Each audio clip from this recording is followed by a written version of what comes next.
Welcome to the fantasy audiobook. The people of the Motherland are coming. Fortunately, I am Superman of Doomsday.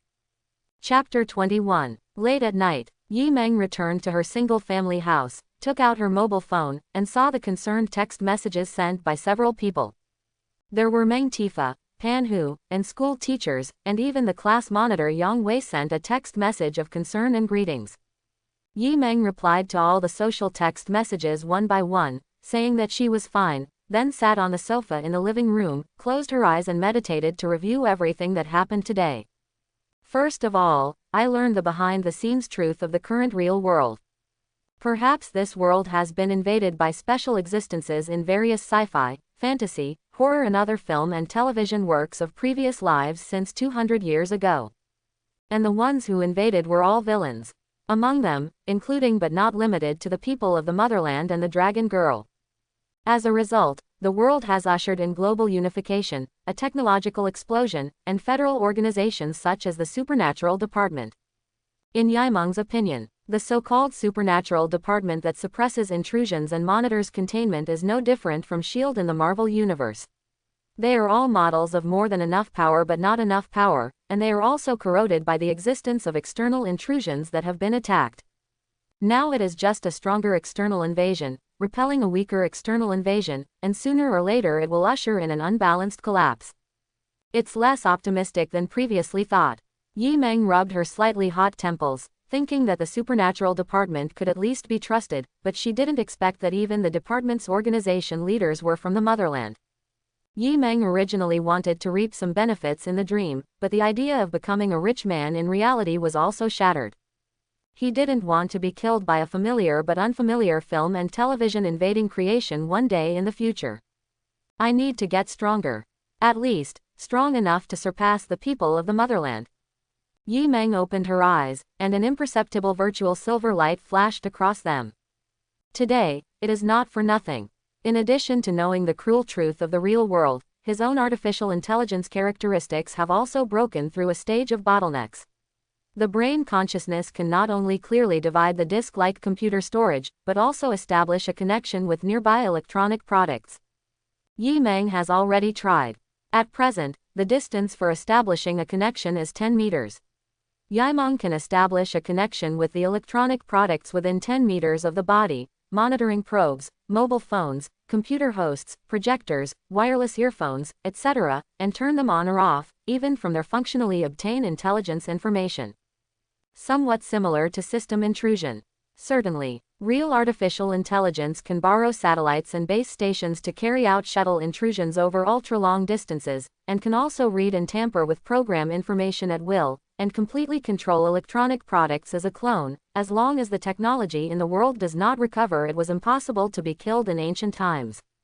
1000th. Yi Meng muttered to himself. He felt that his current characteristic state was equivalent to 1,000th of a real super artificial intelligence. Although it is only 1 in 1,000, this is equivalent to initially possessing special abilities beyond ordinary humans, and it also allowed him to successfully deceive the containment inspection of the Guardian Dragon Girl in the Eastern jurisdiction.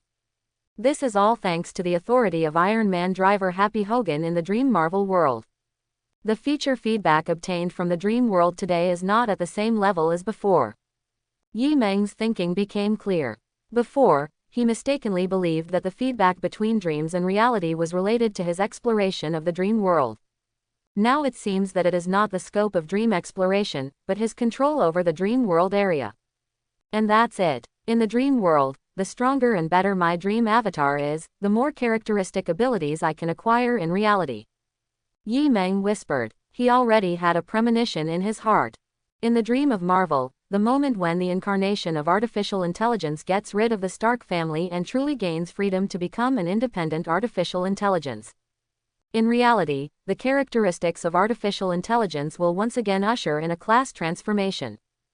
After Yi Meng took a shower, she changed into a set of short-sleeved pajamas and lay down on the bed. All kinds of incidents that happened in the real world made him eager to gain more power in the dream, so as to gain the ability to protect himself in the future. The lights went out, and the room was enveloped in a silent darkness. Yi Meng's body, mind and spirit were extremely tired today, so she soon reached the ignorant state of falling into a dream. At the last moment of dreaming, a thought suddenly appeared in Yi Meng's mind for no reason. Various villains and creations from the previous film and television world invaded and corrupted the real world.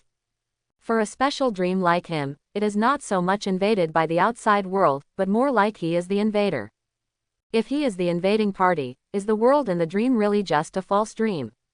Yi Meng's consciousness was in a daze, and before she could continue to think, her consciousness had already been drawn to one place. He fell asleep. Fall, fall, fall. Consciousness surfaced, and the eyes suddenly became clear. Yi Meng has become an artificial intelligence that exists in a virtual existence, and is currently residing in the built-in network of a private factory. The surveillance probe has become his eyes, the radio has become his ears, the indoor air conditioner has enabled him to perceive the outside world, and the computer host has become his temporary brain body. In private factories, he is everywhere. The dream world time, suspended at the moment when he left the dream during the day, now flows again. At this time, the private factory built as a high-end special effects shooting location is inside. The urban elite man, dressed as a stuntman and with his hair combed and polished, was showing a look of panic. Ultron. As a former Stark Industries employee, Quentin Baker naturally knew what the name, Ultron, meant. That represents the highest level of technological creation in the Earth world, the ultimate artificial intelligence created by Iron Man Tony Stark in order to defend the world. After devouring the artificial intelligence Jarvis, Ultron became the strongest artificial intelligence on Earth. It tried to destroy Earth, and almost succeeded. But, the artificial intelligence Ultron should have been wiped out by the Avengers in Sokovia many years ago. Quentin Baker quickly calmed down and looked around without anyone. How do you prove that you are Ultron? I'm here, isn't it proof? The mechanically cold voice continued to sound, with a hint of humanized banter. I don't die so easily. Quentin was silent. Indeed, the protection level of the network system here was set by his accomplice of the former Stark engineer. Even the SHIELD organization didn't think he could break through. Only artificial intelligence can easily break into the network system here without triggering the protection alarm. As for an artificial intelligence with independent thinking and a high degree of anthropomorphism, who else is there besides Ultron? Yi Meng didn't continue talking. Mysterious guest Quentin Baker is a smart man, because he is a scheming smart man, so as long as he reveals something, the other party will automatically complete it. What do you want to do? Why are you looking for me? Quentin clenched his fists, gritted his teeth and asked at the computer on one side. All the computers and focus lights on the scene were lit up, and the relentless voice of the machinery sounded from every audio built in the private factory. I want to take revenge on Stark Industries and completely destroy the Avengers. What? The mysterious guest Quentin Baker was shocked. Revenge on Stark Industries and destroy the Avengers. Quentin Baker's complexion kept changing. If this passage of words spread out, it would be enough to cause a sensation all over the world. Quentin Baker took a deep breath and said in a deep voice, "Aren't you afraid that I will go to the members of the Avengers and tell them that you are not dead yet?" The cold voice of the machine came from all directions, and continued to joke, "You wouldn't do that." At this moment, Quentin Baker has a feeling that he has been completely seen through. To tell the Avengers, he really wouldn't do that. Not to mention, once I go to the Avengers or Stark Industries to give feedback, my next plan to prepare a marketing person to become a highly anticipated superhero will be scrapped. Actually, deep down in his heart, Quentin Baker also wants revenge on Stark Industries. He always believed that it was Iron Man Tony Stark who robbed himself of his contribution and brilliance to super virtual imaging technology. As for the Avengers, Quentin Baker does want to join as a superhero, but if the rest of the Avengers die, doesn't the Avengers belong to him? Therefore, what Yi Meng said just now coincided with Quentin Baker's thoughts hidden deep in his heart. Under such circumstances, how could he disclose the news that Ultron was still alive in advance?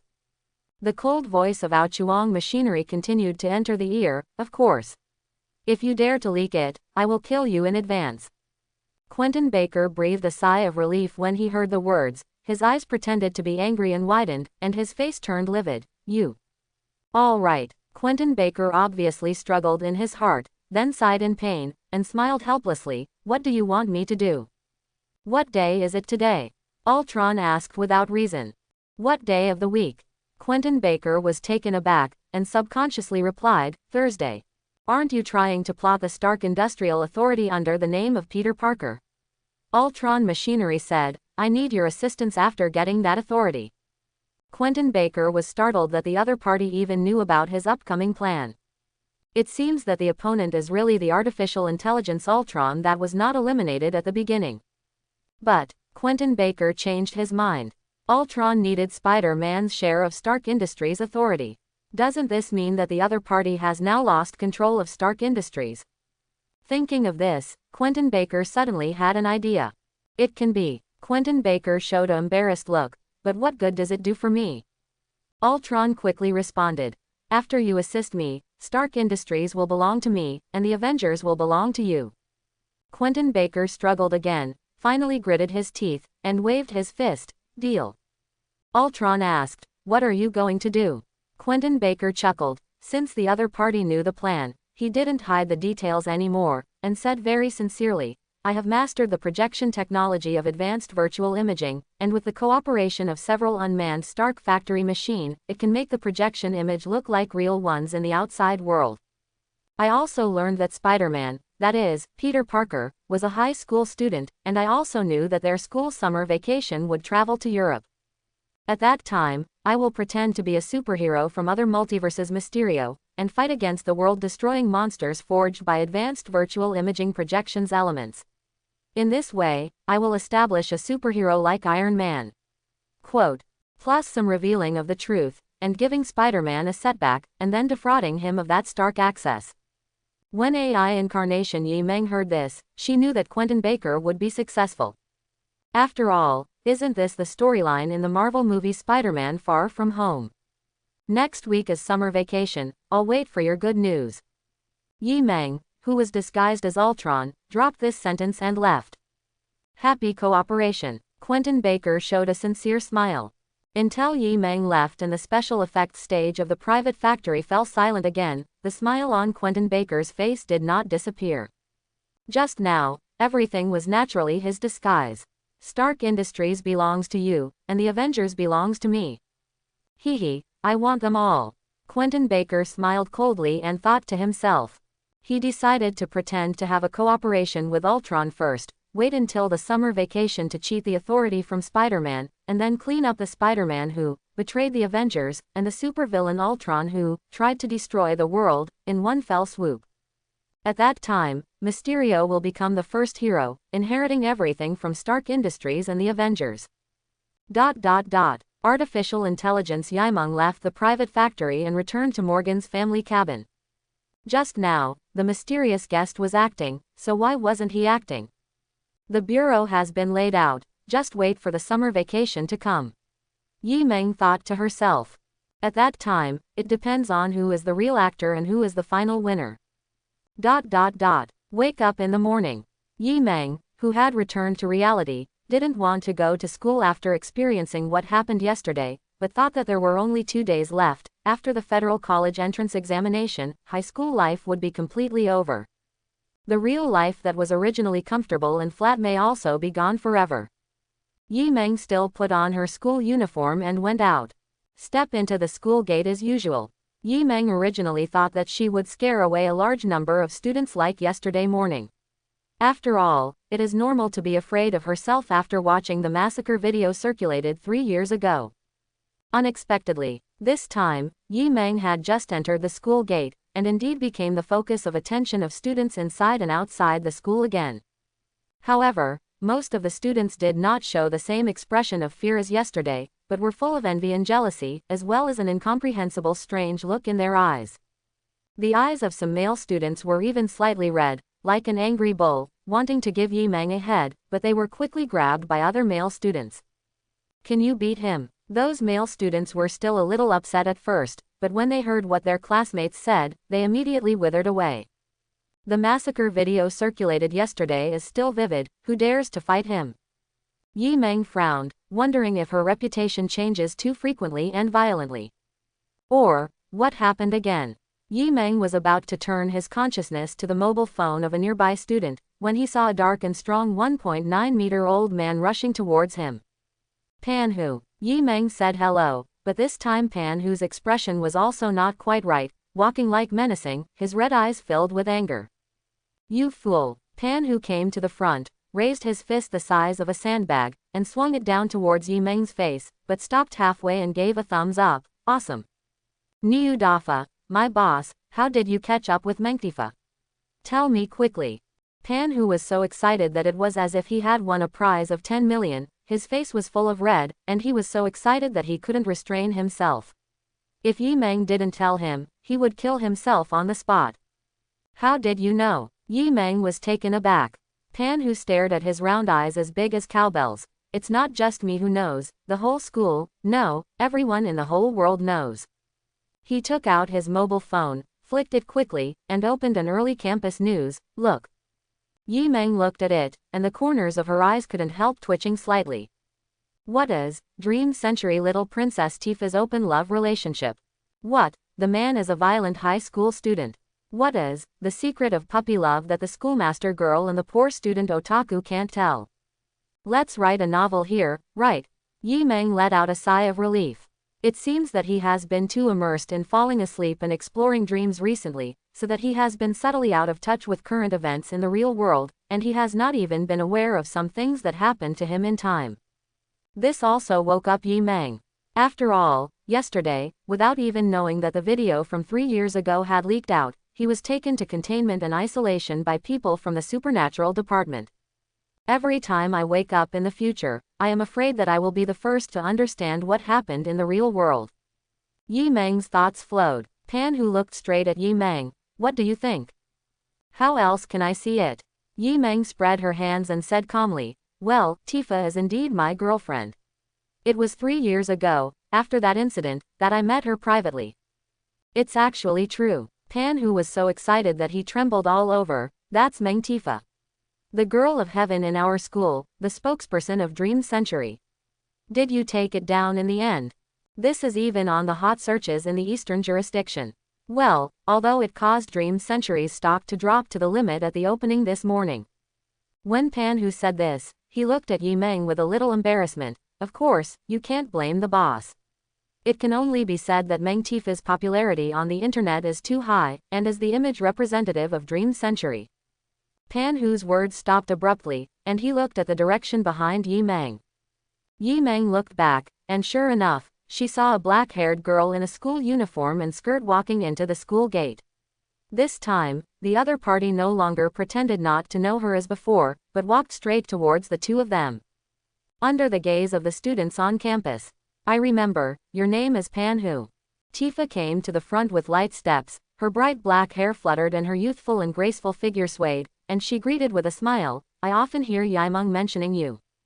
You, hello. Pan Hu scratched his head nervously. It was the first time he saw that this usually arrogant and lonely girl of heaven would show such an approachable and soft side.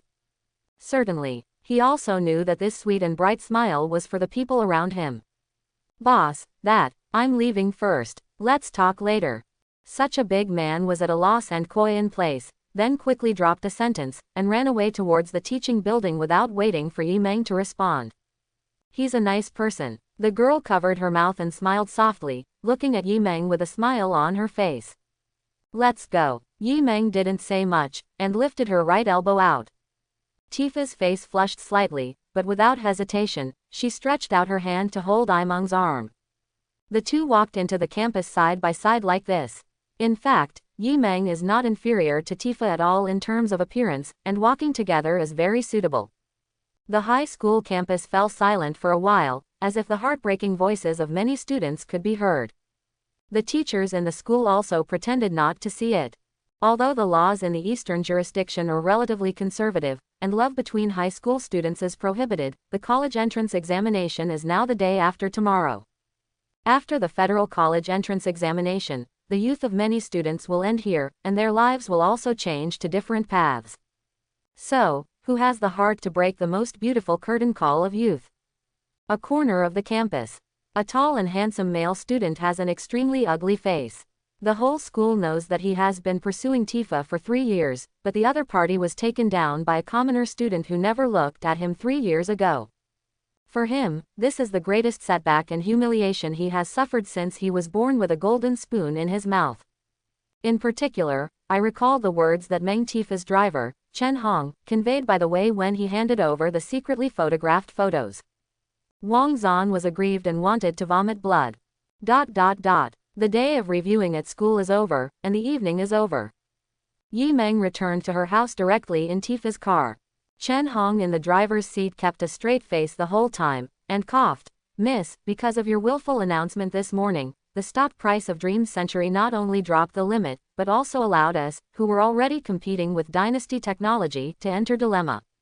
Meng Tifa frowned slightly, and said in a dissatisfied tone, Aunt Chen, why are you saying this all of a sudden? Chen Hong sighed secretly, raised her eyes to look in the rearview mirror, and glanced at the silver-haired boy sitting next to Tifa. I have to say that the opponent's appearance is really good, but what's the use of just a vase? It's a pity, but the eldest lady can't help liking it. Chen Hong parked outside the house with the car and waited, while Yi Meng and Tifa entered the single-family house. Aunt Chen is actually a very good person, that is. Tifa whispered. Actually, I can understand her, really. Yi Meng shrugged her shoulders indifferently. 3 years ago, even I didn't think I was worthy to stand beside you and hold you in my arms. Tifa smiled at him. What about now? Yi Meng looked at Tifa in embarrassment. You won't let me spit out what I've already eaten. You. Ask for a fight. Tifa blushed and punched Yimeng. You practiced secretly, didn't you? Yi Meng held her chest and took a breath. Tifa's punch was indeed stronger than expected. Tifa hastily reached out and rubbed it, and asked curiously, why did you suddenly disclose that to the public if you didn't ask me? You must have your reasons for doing things. And I think, high school is almost over, and there is really no need to hide it anymore. Yi Meng replied calmly. After knowing the truth behind the scenes of this world, he feels that his state of mind has changed a lot. In the past, he would do things more in line with the general laws of society, but now he only has the desire to pursue extraordinary power. Money, reputation, class, fallacies. In an extraordinary world where the heavens invade from time to time, it's all fiction. Only when the extraordinary power he possesses is strong enough can he ensure the safety of himself and those around him, and the rules can no longer restrain him. Meng Tifa stared blankly at the confident silver-haired boy, as if she saw another similar figure faintly, which caused her heart to be deeply missed and shaken, so that the corner of her mouth involuntarily raised a beautiful arc. Yi Meng continued. I have developed a new technology, which should be able to be greatly optimized and improved on the basis of the ordinary projection technology launched by your Dream Century company. Okay. Tifa nodded. Yi Meng glanced at her in surprise. I thought you would be more pleasantly surprised by this. I'm not lying, I have really developed an advanced virtual imaging technology, which should help your company break away from the so-called competition dilemma. Tifa smiled, eyes bent like a crescent moon, stepped forward and stretched out her slender arms to hug Iman, as if she was not at all surprised that he could develop a new projection technology. I've been surprised enough. She was smiling, her fair and soft face was buried on Yi Meng's body, and the depths of her pale red eyes shone with a crystal light at some point. That night, Marvel Dreamland. The cabin under the name of the Stark family. In a small room. Morgan, congratulations. You have already learned all the knowledge in high school. With your current knowledge level, if you consolidate it, you can enter university for further study. For the first time, Yi Meng, an artificial intelligence incarnation, did not hesitate to praise and affirm her through computer audio. Morgan, who was being taught, was indeed worthy of this praise. At only 6 years old, he has learned the knowledge of high school, and he is a well-deserved genius. But this time, the little girl sitting on the chair did not respond, but looked sideways at the sunny summer forest scene outside the window of the wooden house. Teacher Yiba, summer vacation is coming. Morgan pouted softly. Yeah, it's summer vacation starting tomorrow. The artificial intelligence Yi Meng echoed. This is also the day when he reached a cooperation with the mysterious guest. It means that, as a domestic artificial intelligence, the time for him to betray the Stark family is coming. Marvel Universe. In downtown New York, a private factory with a sign prohibiting pedestrians from entering is erected on the outer wall. Special Effects Arena. Quentin Baker, wearing a special effects uniform and advanced virtual VR goggles, stood in the center of the stage. His hair and beard were specially trimmed and hot. At first glance, his face looked a bit like Tony Stark. This is naturally a shape he made specially for the plan. Are you ready? Quentin Baker asked in a deep voice, like a leader giving orders. At this time, by the side of the special effects stage, there were also other accomplices in 2s and 3s sitting on the computer, typing on the keyboard quickly with both hands and 5 fingers. The network has been deployed with Europe and Italy, and the delay can be maintained at no more than 0.01 s for a long time. A private plane has been arranged, with 5 drones on it, and 3 spares, enough to form the desired effect. I have no problem here. The special effects of the elemental monsters made before have been loaded on the virtual projection of the drone, and the naked eye can't tell the real from the fake. Very good. Quentin Baker nodded in satisfaction, and said in a deep voice, remember. Your side is the most important. After so many rehearsals, don't make any mistakes for me. That kid Spider-Man is very sharp, and even a little mistake can be ignored. It may be noticed by the other party. We are plotting against the members of the Avengers and Stark Industries. Once the matter is revealed, the future of you and me will be ruined for the rest of our lives. Speaking of this, Quentin Baker's face showed a cold and fierce look, and his eyes glanced fiercely at his accomplices on the field. Understood, there will be no problem. The cheeky middle-aged man who controlled the special effects master computer nodded quickly. As a former Stark engineer, he naturally knew that once things were revealed, his life would be completely ruined. However, if they succeed, they will obtain a part of the Stark Industry Authority, which is enough to gamble everything and do whatever it takes to obtain it. But at this moment, the cheeky man's face changed. He typed the keyboard faster, and looked at the computer screen in disbelief. Wait, why is the system suddenly out of control? It seems to be hacked. What did you say? The 2 accomplices next to him also turned pale when they heard the words. Quiet. Quentin Baker was calm enough, and suddenly respectfully asked the heir, are you here? Who else but them? The other 3 accomplices were stunned. What day is it today? A cold mechanical voice suddenly sounded from the special effects audio. Friday. Quentin Baker seemed to be on the signal and smiled. Everything is going as planned. Peter Parker has already taken a flight to Europe for a summer vacation today. I will also take a private jet tonight. If there is no accident, we will complete our plan in Italy tomorrow. Achieve that result. Very well, I will keep an eye on you. After leaving this sentence, Yi Meng left the built-in network. Welcome to your supervision. Quentin Baker showed a sincere smile. We are the best partners, aren't we? The moment after Yi Meng left, the system is fully restored again. The other accomplices looked at the computer screen in amazement. Baker, who just invaded our system? The cheeky man asked in surprise.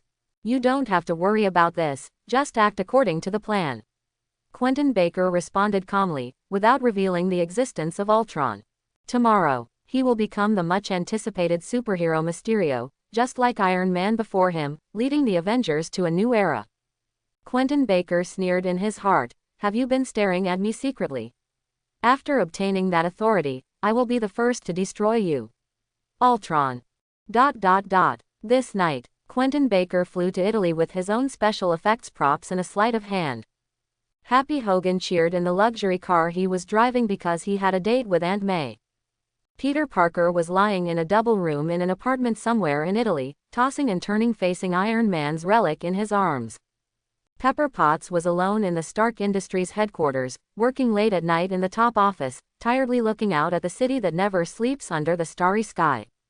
This night, one of the Stark family properties, in the lakeside wooden house with the lights off.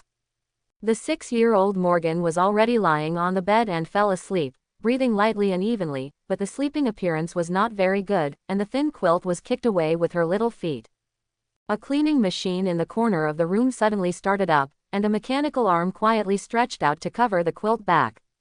The next day, a colorful afternoon, the black luxury car drove through the forest passage and stopped in front of the lakeside wooden house.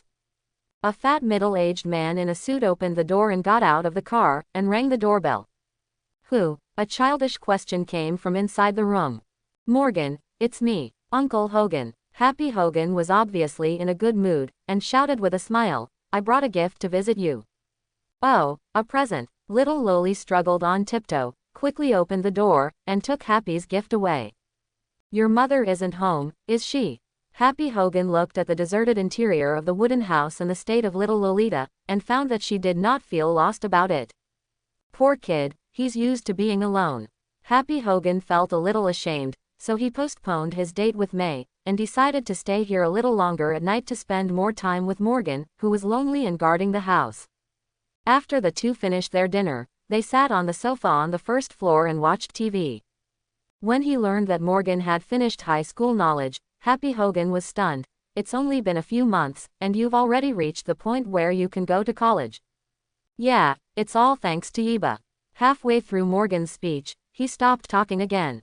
By the way, Happy Hogan looked at little Lolita, and said puzzledly, I remember, Miss Potts once mentioned that you also have an artificial intelligence, what is it called? Morgan pursed her lips and didn't answer. Just in time, a news report was broadcast on TV, diverting Happy Hogan's attention. This is Venice, Italy. At noon and night today, huge monsters called elementals appeared here. Fortunately, there are two heroes who took the initiative to prevent the disaster from happening. They are Night Monkey and Mystery. The news report also released live video footage. A fire giant monster larger than the floor can be seen raging in the city, and a figure in black tights with spider webs and a helmeted man in wind armor attack the monster. Happy Hogan was so dumbfounded that he almost spit out his saliva. Night Monkey. Another layer of color, he knows it's Spider-Man. The other side, Italy, Venice, inside a late-night bar. A curly-haired boy in his early 16th year and a mature man in armor were sitting at the bar and talking enthusiastically. Mr. Quentin Baker, you are amazing. Peter Parker was still wearing a black tights uniform, and said with emotion, so easily defeated a powerful monster like the elemental crowd. This is nothing. The mysterious guest Quentin Baker had already taken off his helmet, and said in a low and serious tone, I just don't want this world to suffer the same cruel experience as ours, even if it costs me my life. Peter Parker looked at the deep and upright mysterious guest, and suddenly went into a trance. What's the matter, Peter? Quentin Baker showed a self-confident smile. Mr. Baker, you are very similar to a person in my world. Peter Parker said, taking out a pair of smart glasses from his body, the owner of this pair of glasses. Quentin Baker squinted his eyes, stared at the smart glasses, and asked in surprise knowingly, what is this? Edith, I can control the security system of this world, but I don't think I can have it. Peter Parker said ashamedly, looking at the smart glasses in his hand. He suddenly remembered something and said, to the next Tony Stark, I believe in you. What did you say? Quentin Baker looked at him curiously.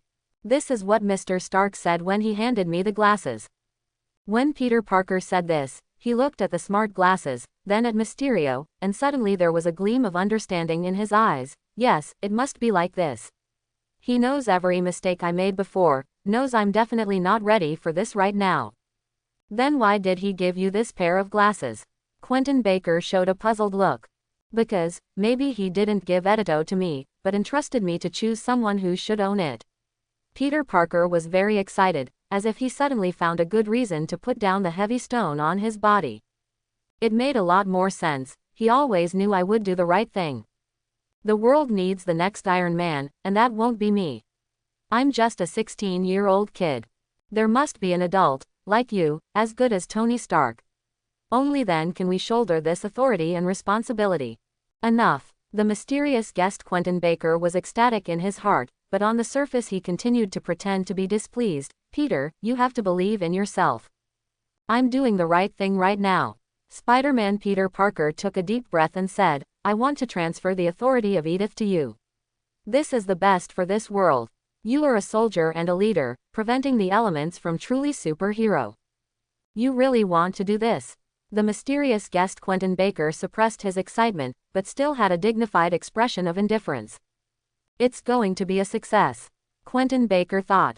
Yes. Peter Parker nodded firmly, activated the smart glasses directly, and said, Edith, I want to transfer the authority to Quentin Baker. Quentin Baker held his breath, clenched his fists under the table, and suddenly asked subconsciously, what day is it today? Without hesitation, Peter Parker casually replied, Saturday. The smart glasses immediately issued a confirmation sound. Are you sure about transferring permissions? Wait, Quentin Baker suddenly realized something, and shouted, Peter, don't be sure yet. But Peter Parker had already been fooled into making up his mind. Fearing that the mysterious guest would reject him, he hastily added, definitely. Dee Dee. In the late-night bar, there was a pleasant voice. The system has determined that the authority has been transferred to Quentin Baker, Saturday. On the other side, the lakeside wooden house, one of the Stark family properties. Happy, come here and don't tell me earlier. Pepper Potts, who had just got off work, opened the door and walked into the living room, only to see Happy Hogan standing in front of the TV with a serious expression on his cell phone, while little Morgan sat on the sofa with his mouth pursed. What happened? Pepper Potts asked curiously. Happy Hogan's eyelids kept twitching, and he asked nervously, Pepper, let me ask, what is the name of the artificial intelligence hosting Morgan? Pepper Potts replied as a matter of course, no, it's called Saturday. Quote, the system has determined that the authority has been transferred to Quentin Baker, Saturday. The feedback sound from the built-in intelligence system of the glasses made the late-night bar suddenly fall into dead silence. The mysterious guest Quentin Baker couldn't hide his out-of-control emotions, and shouted in disbelief, Saturday. Who is Saturday? Saturday, Peter Parker muttered to himself. I remember, Mr. Tony Stark's second-generation artificial intelligence is called Friday. What did you say? Quentin Baker put his hands directly on Peter Parker's shoulders, and his pupils were turbulent like an earthquake. As a smart person, he instantly connected many previous things together. But why would I involuntarily ask that question? Quentin Baker's eyes froze for a moment. What day is it today? What day is it today? What day is it today? These cold mechanical words suddenly echoed in Quentin Baker's mind. Since last week, the first day of cooperation with Ultron, Ultron has raised this question for no reason. At first, Quentin Baker also felt strange, and after a week of repeated interviews every day, Quentin Baker also got used to it, and took this as a secret signal with the artificial intelligence Ultron. Then, just now, the moment when the artificial intelligence Edith was about to be obtained from Spider-Man Peter Parker. Being overly excited and nervous in his heart, he couldn't help but think of the artificial intelligence Ultron, and remembered the question that Ultron asked the most, a daily question that he was so familiar with as a secret code.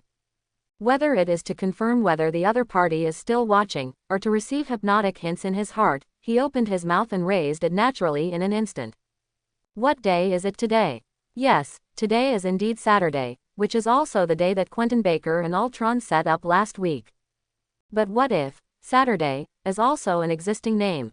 Since Iron Man's second-generation artificial intelligence is called Friday, it is normal to have an artificial intelligence called Saturday, right? Quentin Baker felt a chill rushing up his spine. From the first meeting, the other party had already begun to implant hints to himself, and was secretly manipulating the overall situation. For the arrival of this moment tonight, Quentin Baker suddenly trembled all over, grabbed the glasses from Peter Parker's hand, and shouted calmly, Edith, I want to control Stark's global security network. No permission, your permission was removed 10 seconds ago. How so? Mysterious guest Quentin Baker's eyes turned red all of a sudden, and then he turned his angry eyes to Peter Parker. What's the matter, Mr. Quentin Baker? What happened? Peter Parker didn't understand why Mysterio suddenly became a completely different person, and the previous personality was completely changed. The duck in hand flew away. The mysterious guest Quentin Baker was already mad, and couldn't bear it any longer. Stop pretending. You already know that it's cooperating with Stark Industries' artificial intelligence to play with me, right? Spider-Man, I want you dead. The mysterious guest's mature and upright face became distorted and hideous due to anger. The other side. New York, Lake House. Saturday. Happy Hogan's round face turned pale, and he suddenly showed a difficult smile. So, Morgan's artificial intelligence is called Saturday. Happy, what's the problem? Pepper Potts also sensed something was wrong from Happy Hogan's expression. Me. Happy Hogan glanced at Pepper and Morgan, smiled wryly and said, I was confused last week, and I may have made a small mistake. Small mistake. Pepper Potts was about to continue asking. But at this moment, outside the wooden house, there was a strange noise. The sound came from the closed garage next to the wooden house. Listen to me. Happy Hogan's forehead was full of cold sweat, and he spit out in an accelerated tone. Last week, I handed over my Stark Industries authority to Saturday. What did you say? Pepper Potts froze. Inside the empty garage cum studio. The lights that were as bright as day suddenly lit up row by row, from the outside of the garage where several luxury cars were parked, to the inside of the private studio that used to be Iron Man Tony Stark. Deep in the garage, the two 2-meter-high glass booths are like the dust of the most cutting-edge technological works, and there are 2 nano suits, one big and one small, one male and one female, one gold red and one silver blue. Under the light, the nano metal suit has a perfect assembly line design and manufacturing arc, and all kinds of scattered and fine parts are seamlessly connected from head to toe. That craftsmanship is definitely not what the so-called top luxury cars from major manufacturers outside the garage. Comparable.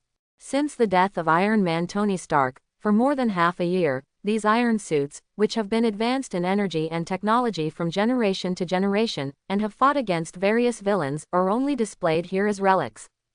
Until today, a piercing white light suddenly glowed in the metal eye sockets of the gold-red nano suit, and the Earth's ultimate technological weapon that had been placed in dust for a long time suddenly moved. Boom! The glass battle suit booth burst open from the inside out. A steel battle suit stepped out as if controlled by humans. It was a little shaky at first, but after only 5 seconds, it began to move its body parts smoothly. It still feels like having a human body. I'm getting used to it. A ray of virtual static consciousness emerges from the steel suit, which is naturally Yi-Mang, the incarnation of artificial intelligence. Easy to enter and manipulate this nano-metal suit, Yi-Mang looked at herself through the perspective of the garage camera under her control. The metal mask is bronzing gold, and the body surface is mostly red coating. There is a hexagonal new element energy tank core on the chest, which is used as the center to supply energy to the whole body, and the body presents a crafted arc in the shape of a human and muscle. As soon as Yi-Mang settled in, he knew that this armor was the last masterpiece of Iron Man Tony Stark, and it was also the same type of armor that he finally fought against Thanos in the final battle. Built-in technologies include nano repair, nano deformation, tactical laser, laser turret, engine burst, stable suspension, cooling injection, tracking and navigation, target locking, signal enhancement, virtual projection, oxygen supply, shockproof and fireproof, underwater operations, etc. If you go out like this, I'm afraid people will mistakenly think that Iron Man has returned from resurrection, right? Yi-Mang looked at the nano-metal suit with part of his mind, and couldn't help but come up with such an idea. In fact, Yi-Mang doesn't care about other people's opinions. What he cared about was that there was barely one person in this Marvel dream world, and he really didn't want to destroy the girl's great image of her dead father. Yi dreamed here, and when the artificial intelligence's thoughts moved, an auxiliary robot next to it immediately started to move. This auxiliary robot has its own painting function. 10 seconds later, when Pepper Potts and Happy Hogan rushed to the door of the garage, with a roar, the garage dome suddenly burst open, and a dark black nano-metal armor shot up into the sky. The engines of the hands, palms, and back all started, and the dark nano-metal armor turned into a black lightning, and it was about to disappear into the night sky above the forest in an instant. Friday, stop it, cried Pepper Potts. The second-generation artificial intelligence quickly replied on Friday. Miss Potts, Saturday's authority is no lower than mine, and it cannot be stopped remotely. Pepper Potts said without hesitation. Then stop it at close range. No matter what, it must be kept. It cannot be out of control. Yes, Miss Potts. The artificial intelligence took the instructions on Friday. About 3 seconds, a blue-silver painted female nano-armor flew out from the garage, its chest and engine glowed white, and it chased in the direction where the dark nano-metal armor had left. New York City area. It was late at night, but the city was more lively and bustling than during the day, with neon lights everywhere, and the noisy and fashionable urban streets were full of traffic. Whoosh! At this time, a human-shaped black lightning bolt, and a blue lightning bolt, respectively dragging their white tail flames, passed hundreds of meters above the city in tandem. On the main road from the suburbs to the city, Happy Hogan expertly drives the Mercedes-Benz at full throttle, while Pepper Potts and Morgan Jr. sit next to each other in the back of the vehicle. Looking at the movement trajectory fed back by Friday on the car screen, Harpy couldn't help saying, "That's the direction of downtown New York. What does it want to do there?" Hearing this, Pepper Potts seemed to think of something, with surprise in his eyes. "Stark Industries headquarters," she said with more certainty. "Yes, its target must be the headquarters of Stark Industries. Since the Ultron incident, Tony has implanted a termination logic program into the artificial intelligence created. The underground terminal at the Stark Industrial headquarters stores the termination logic program that created it. Only I have access to and use the terminal system. Permissions, the program cannot be modified through network intrusion alone. Unless..." Pepper Potts' words came to an abrupt end. "Unless, physically destroy the terminal there directly." Happy Hogan smiled bitterly, knowing that this time it was really tricky. "It's not like it used to be. Even Tony is gone. If the second generation of Ultron really appears, who can stop it?" Pepper Potts hugged Morgan tightly, and continued to issue instructions remotely. "Friday, stop it at all costs." "Yes, Miss Potts." The artificial intelligence manipulating the female nano armor replied with a pleasant and cool female voice on Friday. New York City, the heart of every inch of land. A commercial building with an eye-catching A-letter logo and a large open-air top floor is located here. It is one of the iconic landmarks of New York City. It has witnessed the rise and fall of the Avengers. It has been baptized by the Battle of New York and the events of the Age of Ultron. It has undergone several renovations in 15 years. Now, the Stark Industries headquarters building is in a rest period, and the office staff are not there, so that only the ground floor of the entire building is lit. But there are still many tourists who come here especially for the name and citizens who remember Iron Man come here to take pictures. The sky suddenly brightened. More than a dozen scorching laser energy beams pierced the night. A dark battle armor silhouette against the faint metallic luster slanted down, passing through the light nets formed by the piercing white laser beams, and finally fell to the open-air roof of the Stark Industries headquarters building. Tread. The moment the dark nano armor that Yaimong was driving fell to the ground, he squatted down and continued to slide back for a while. The dark metal right arm was lifted up, and the nano metal immediately extended and transformed into a solid shield. The nano shield blocked several laser energy strikes. "You're the only one who can shoot, right?" Taking advantage of the gap between the opponent's offensive, Yimeng retracted the nano shield, raised the metal palm up, and the engine's muzzle burst into a strong light immediately. The core of the new elemental energy slot on the chest of the armor flashed brightly, directing the surging new elemental energy to the hand engine. The night in New York was cut apart again, but this time it was from bottom to top, shooting toward the moon.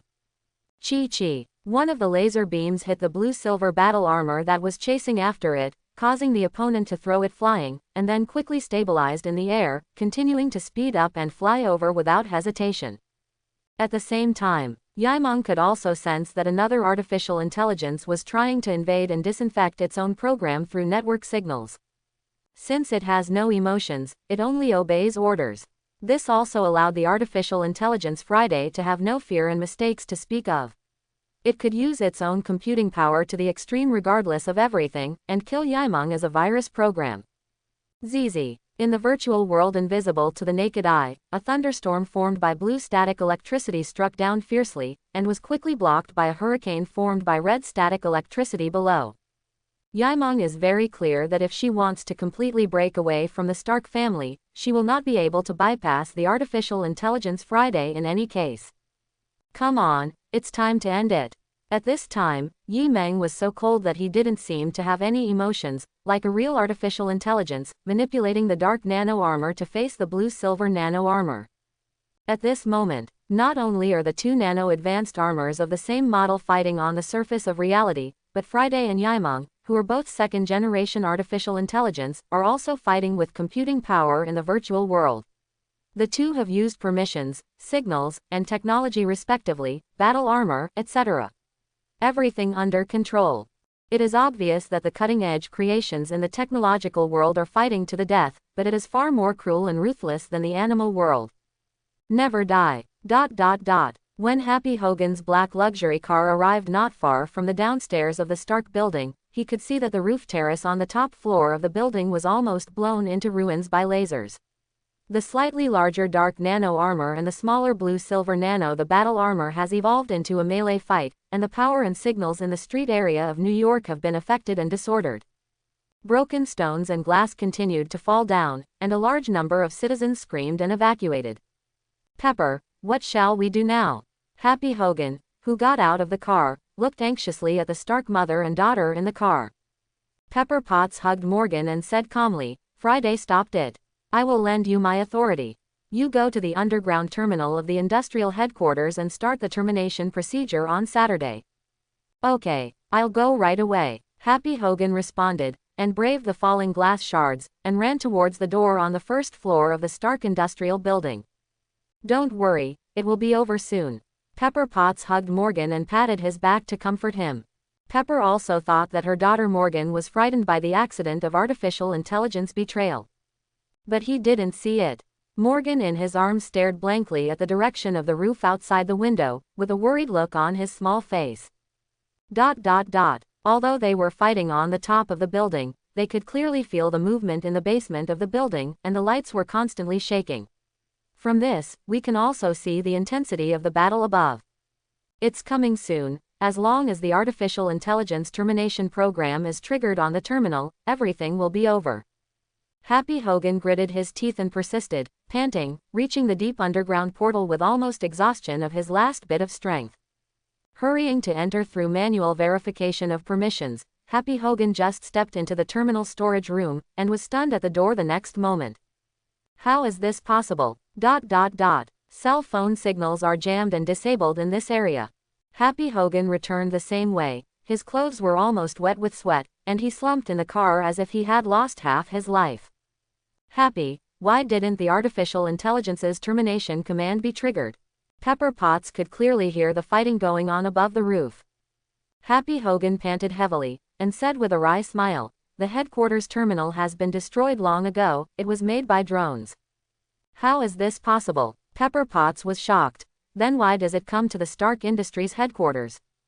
This only shows that its goal was not the headquarters terminal from the very beginning. Happy Hogan said, eyes widening suddenly. Pepper Potts also realized something, and blurted out, "Oops." Boom. At this time, the sky suddenly brightened, as if it had suddenly switched to daylight, and the energy surged. The highly battle-damaged version of the dark and silver blue metal nano armor stood on the crumbling open-air terrace on one right and one left. The two suspended nano components on their backs, and quickly pieced them together to form a laser turret. The next moment, the scorching white laser cannons burst and bombarded together, and the bursts of light dispersed the night in patches, making the entire city of New York almost visible. "That's right, my goal has always been you, Friday." Yi Meng stopped pretending. The eyes of the dark nano armor overflowed with crimson electronic light. While the laser cannon maintained its output, under the strengthening of the satellite signal, a red static electricity shot forward like a virtual lightning. Artificial Intelligence Friday AI thinking reacts very quickly, builds a defense wall, concentrates computing power to defend, and the code seems to turn into a blue virtual shield. But at this moment, red static electricity faintly intertwined to form a virtual shape of a sword with a sharp tip. The next moment, the sword hits the shield, and the core of the artificial intelligence program is lost, and the system is defeated.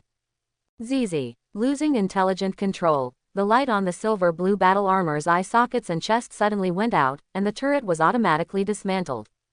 Under the bombardment of the laser cannon, the lady's nano armor flew upside down and fell to the streets of New York below the headquarters building. "Sorry, destroying you has nothing to do with you." The dark nano armor controlled by artificial intelligence Yimeng talked to himself. He had no grudge against Friday, he was just a tool.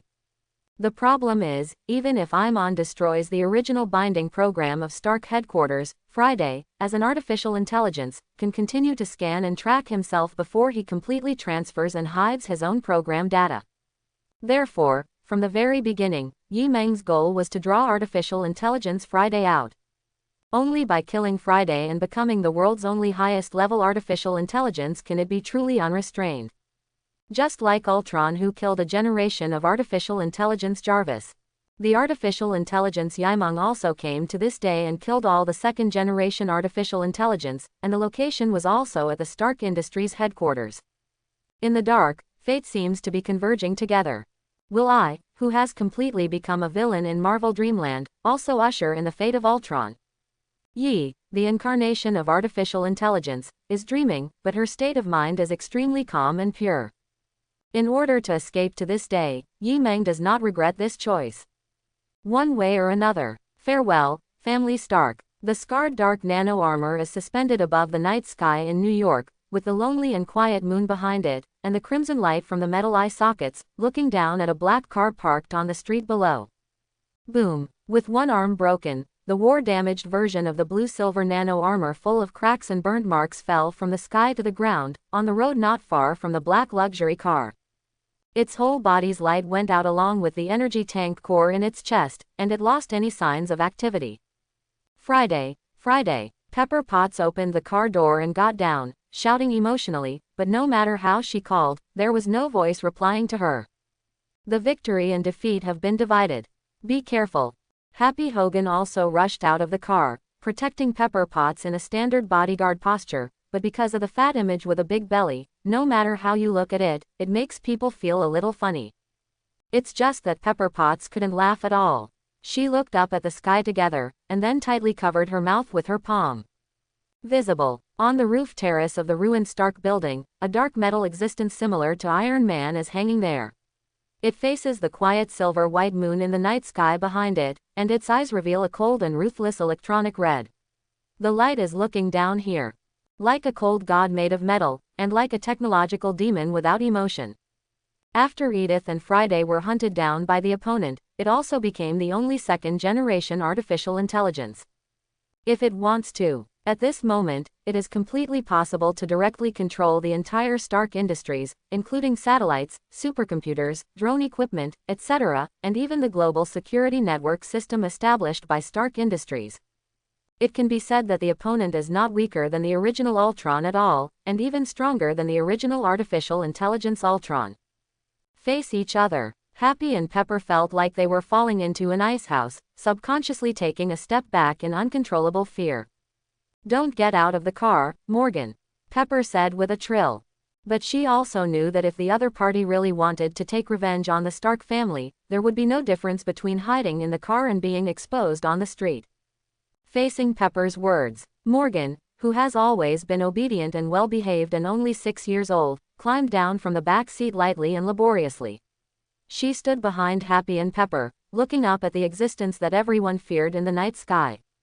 Suddenly, the corner of the girl's mouth slightly raised into a smile, and she waved her slender right hand towards the lonely existence in the night sky. At this moment, the scarred dark nano armor seemed to be slightly knotted, then turned around and exploded the engine, turning into a dark streamer and leaving towards the night sky of the silver full moon. Seeing this, Happy and Pepper breathed a sigh of relief. Only the girl's eyes flickered, and with a voice that only she could hear, she whispered to herself with a sad look, "Goodbye, Bah. You're free. Late at night, Venice, Italy. On a severely damaged stone bridge, several drones crashed here, and there were traces of fierce fighting and laser bombardment at the scene. The mysterious guest Quentin Baker was half lying on a stone pier, with a drone equipped with a bayonet stuck in the middle of his chest, and blood continued to overflow from his chest, staining the stone pier and the bridge deck red. No. Spider-Man in black tights rushed forward, trying to help cover the fatal penetrating wound on his chest, but was quickly slapped away by Quentin Baker's hand. "Stop being hypocritical," Quentin Baker said weakly, blood also overflowing from the corner of his mouth. "I didn't do it on purpose." Peter Parker was at a loss and almost cried. The other party wanted to kill him, but he was forced to fight. He really didn't expect it. Originally, Mysterio used drones and advanced virtual imaging to suppress Spider-Man with true and false virtual special effects. When Mysterio finally attacked and killed Spider-Man from behind with a drone, at the very moment, Spider-Man avoided him with Peter's inspiration Spider Sense, and it was Mysterio in front of him. Then, it caused such a result. "Stop acting, you can act better than me, Spider-Man." Peter Parker. Quentin Baker chuckled. His face became paler, and the light in his eyes continued to dim. At this moment, he suddenly opened his eyes wide, as if they were shining with light. But it is. There was a rustling sound from the Bluetooth earbuds first, and then a mechanically cold voice. Today, what day of the week? I'll go to your day of the week. Quentin Baker spat out a mouthful of blood, and then coughed continuously, his eyes full of unwillingness, and he shouted, "How dare you bet that I will definitely ask that question at that critical moment? Even if it is hinted, it may not be able to achieve that effect, it is more like a gamble. It's just that he lost the bet, lost everything, and even lost his life. You think it's luck, but it's actually science." The artificial intelligence Yi Meng responded calmly. Ever since he approached the mysterious guest Quentin Baker and proposed the name Ultron, he has been planning for tonight. All kinds of hints, hypnosis. Yimeng has gone through tens of millions of calculations, and has a 50% probability of ensuring that the mysterious guest will put forward the sentence she wants him to say at the critical moment. Even if the mysterious guest Quentin Baker didn't raise that question, Yi Meng would interrupt the transfer of authority between the two at critical moments, and then directly invade the artificial intelligence that comes with the glasses, but it would only take a certain risk. Therefore, the mysterious guest thought that Yi Meng was betting against each other like him, but in fact, Yi Meng was not only a gambler but also a banker behind the scenes. From the very beginning, Yi Meng would not lose. Even if she lost, she would not lose to the mere mysterious guest. The two are not in the same order of magnitude. What you think is just what you think. You think you are on the 5th floor, but I am actually in the atmosphere. Mr. Quentin Baker, Mr. Quentin Baker. Spider-Man Peter Parker knelt on one knee on the stone bridge, looking at the man with wide-eyed eyes who had breathed his last. Mysterio, death. The artificial intelligence Yimeng did not stay on the Stark Industries internet, but after copying a copy of Stark Industries technical data, he immediately transferred his core system program, and the temporary hiding base was the previously considered Aegis branches, in order to infiltrate and radiate to other power networks. Even the dark nano-metal armor, Yi Meng, was temporarily disconnected, shrunk into a pair of glasses, and hid in other places. Yimeng, the artificial intelligence incarnation, has never considered directly controlling Stark Industries through authority, and even directly controlling the entire Marvel Earth. It's not that I don't want to, but that I can't do it. Yimeng is not as stupid as Ultron. He thinks that he can control or destroy the Earth by controlling the global security network and the Mark Iron armor.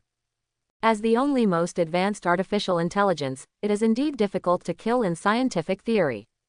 The problem is, the Marvel Universe itself is very unscientific. For example, a gentleman mage who gave up studying medicine, such as the layout of the eternal race on Earth, such as the peeping of the old Egyptian gods in the dark. Yi Meng knew that shortly after Iron Man's death, Marvel Earth was only at peace for a while, and then multiple concepts and fields were introduced. All kinds of causality abilities and high-dimensional existence emerge endlessly, that is the real gods and demons walking everywhere, extraordinary and not as good as a dog. The artificial intelligence Yi Meng sighed secretly. He doesn't want to jump out now, he just wants to gain a firm foothold on Marvel Earth and consolidate himself. Artificial intelligence and scientific evolution still have unlimited possibilities. In addition, artificial intelligence Yi Meng felt a little surprised and confirmed his own state in detail. Edith, Friday's remaining programs and materials actually supplemented and stabilized my basic code.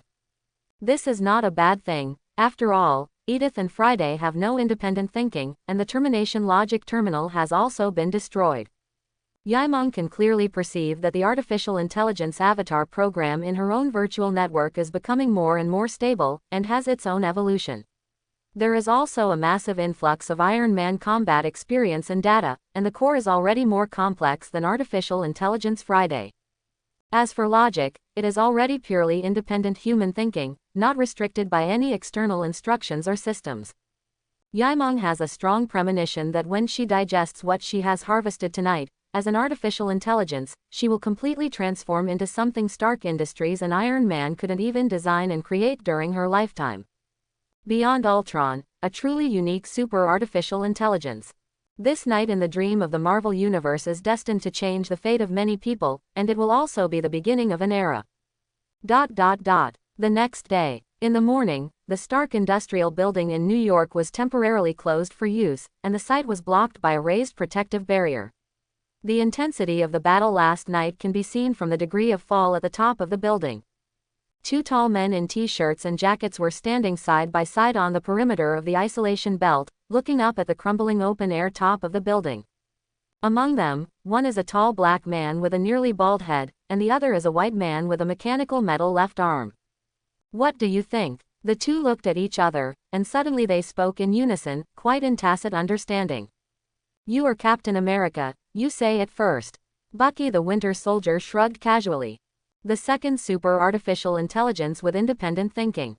The former superhero Falcon and now the second-generation Captain America. Sam breathed lightly, and said in a deep voice, although I participated in the previous Ultron Chronicle incident, the key to solving Ultron is Vision and Tony. It also led to the later Sokovia Accords. Artificial intelligence or something, I don't understand at all. Bucky the Winter Soldier had an expression of, I'm a scumbag, but I'm justified. At this time, there was a sudden noise from the street behind the two of them. It seems that we still need to find a professional to deal with it. The second-generation U.S. team Sam and the Winter Soldier Bucky looked at each other, and at the same time turned their heads. They saw a tall man with glasses who was nearly 2 meters tall and had green skin all over, walking towards this side with a bag of oversized hamburgers in his arms. Along the way, many New Yorkers took photos with him. Hey, Sam, Bucky. Hulk Banner smiled and showed his white teeth, waving his thick arms far away. Marvel Beyond Earth. A giant sword-shaped alien warship hovers in outer space in stealth mode. Heavenly Sword Bureau, in the deepest laboratory. Many manipulators are continuously welding a white mechanical body on an experimental table. Several persons in charge were discussing secretly outside the laboratory. Another experiment to create a phantom robot has failed. After all, we'll never be able to replicate the lost Mind Stone. There is a person's ability, which may replace the effect of the Soul Stone. You mean the Scarlet Witch? It's missing now. She must be found. Also, there is a piece of news on the surface that should be of interest to you. Someone waved his hand lightly, and the virtual projection immediately played a news report about the betrayal and escape of Stark Industries' artificial intelligence last night. Real world. Early morning. The silver-haired boy woke up from his dream, and the moment he opened his eyes and got up, part of his consciousness spread like a virtual red static electricity to the surroundings: electronic alarm clock, mobile phone, notebook, desk lamp, air conditioner and so on. It is easier than before, and maintaining multiple electronic products nearby is like a self-gifted instinct. Obtaining a large amount of information from the outside world from electronic products, the flow of thinking is methodical, and all of them are digested into intelligence in the next second. Yi Meng was slightly taken aback. I thought it was just a night of sleep, but I didn't expect it to be the morning of the third day. This time, I slept for more than a day. Of course, this time, regardless of the situation of the artificial intelligence avatar in the dream, or the feedback of the characteristics of the artificial intelligence in reality, it is far more than the extraordinary abilities obtained in the dream before combined. While feeling some changes in her abilities, Yi Meng quickly got out of bed to wash and change clothes. Straight through the day. Today is the Federal College entrance examination. Laugh. A harsh and abrupt brake sound suddenly sounded outside the house, and the car horn sounded impatiently. Chen Hong, Tifa's exclusive driver and agent, got out of the car with a speechless face. When the vehicle drove all the way to the school gate ignoring the ticket, it was already approaching the start of the Federal College entrance examination. Yaimeng and Meng Tifa almost stepped on the time, clocked in, and entered the school gate guarded by armed agents with guns. Pan Hu, who had been waiting at the entrance of the teaching building for a long time, almost jumped up when he saw the two appeared, and excitedly stepped forward and grabbed Yi Meng's arm. Boss, I'm so anxious, I thought you weren't going to take the college entrance examination. Yi Meng smiled lightly. In fact, after knowing the truth of the real world, he really didn't want to take the Federal College entrance examination. However, another person changed his mind. Yaimeng looked at Tifa next to him, and the girl also looked at him with a smile, clenched her fists and cheered, "Come on, let others see your excellence." "Okay, you two, I really don't have much time." Pan Hu smiled wryly, and was caught off guard by being fed a mouthful of dog food. "Let's go, this is our last day as high school students." Yi Meng waved his hand, obviously sleeping this week, but he didn't panic at all. Wang Zan, who had been sitting in the classroom of the examination room, watched the three of them pass by the corridor, smiled coldly and then became serious. After the federal college entrance examination, the gap between different classes will become more obvious, and he always stands in a high position of capital that is difficult for those people to touch. Meng Tifa, after today, you will regret that you chose him. Wang Zan thought to himself. Bell. After the bell rang, the teaching building, one of the examination rooms for the federal college entrance examination, was silent, and a group of armed detectives stood outside to prevent everyone from approaching and intruding. The federal college entrance examination is only one day. After today, the lives of many students will change decisively. That day, Tianhe City, Supernatural Department. An agent suddenly yelled in horror, "Inspector! The federal satellite is sending out feedback and has detected an invasion of this city." What? The face of the middle-aged inspector changed. Under normal circumstances, it is difficult for satellites to detect the invasion immediately, unless the size of the intruding creation is beyond imagination. Suppressing his horror, he asked, "Where did the satellite detect the intrusion?" "At the high school in this city, to be more precise, in the sky 100 meters above the school." Small teaser. The next stage of the dream, Doomsday. Yi Meng entered the examination room for the college entrance examination assigned to her. Coincidentally, Meng Tifa happened to be in the same exam room, and the distance between the two seats was less than 5 meters. Tifa winked at him, raised her admission ticket, and stepped into the classroom first. Isn't it a coincidence? Yi Meng was happy, and also handed over the admission ticket to pass the identity verification at the classroom door, and sat down in the seat with other students who had been waiting for the exam to start. There are 30 examinees in each classroom, and the seats are about 2 meters apart from each other. Not only are armed detectives stationed outside the school, armed detectives are also patrolling the corridors. Each classroom is equipped with 3 invigilators, real-time monitoring of the corners of the classroom with no dead ends, and now all exams have been replaced with computer-based online exams, which almost completely eliminates the cheating behavior of candidates in the college entrance examination. From this, we can also see it shows how much Star Dragon Federation attaches importance to the college entrance examination. But in Yimeng's opinion, this is almost equivalent to his own home field. Of course, there is no need for Yimeng to cheat now. The time came to 9 o'clock in the morning. Bell. After the second campus bell rang, the screen on the examinee's desk jumped out of the exam question page at the same time, and there was a 360-minute countdown. Yi Meng, who had passed the mock exam more than a dozen times, was not surprised by this. The federal college entrance examination only takes 1 day, and it is a comprehensive examination paper for all subjects. You need to answer all the examination questions within 6 hours, including language, mathematics, physics, chemistry, biology, history, philosophy, and art. Answering 8 exam questions at once in 6 hours is also a great test for candidates' mental, psychological, and physical fitness. Especially Yi Meng, who was used to the exams in his previous life, suffered a lot for it, but now he has no fear. It's a joke. If Yi Meng spends so much time on the so-called college entrance examination, she will be ashamed to dream of being an artificial intelligence avatar again. Less than 3 hours. Yi Meng finished answering all the questions of the college entrance examination. This is because he deliberately slowed down the speed of doing the questions, otherwise he would behave too much like a human machine brushing the questions.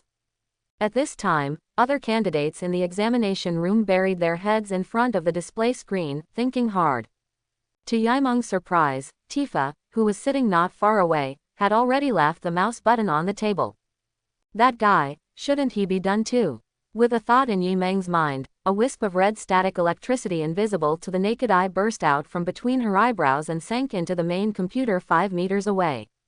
Simply confirm. The corners of Yi Meng's eyes twitched slightly, thinking that if Tifa did something wrong, or didn't know how to do it, she could help.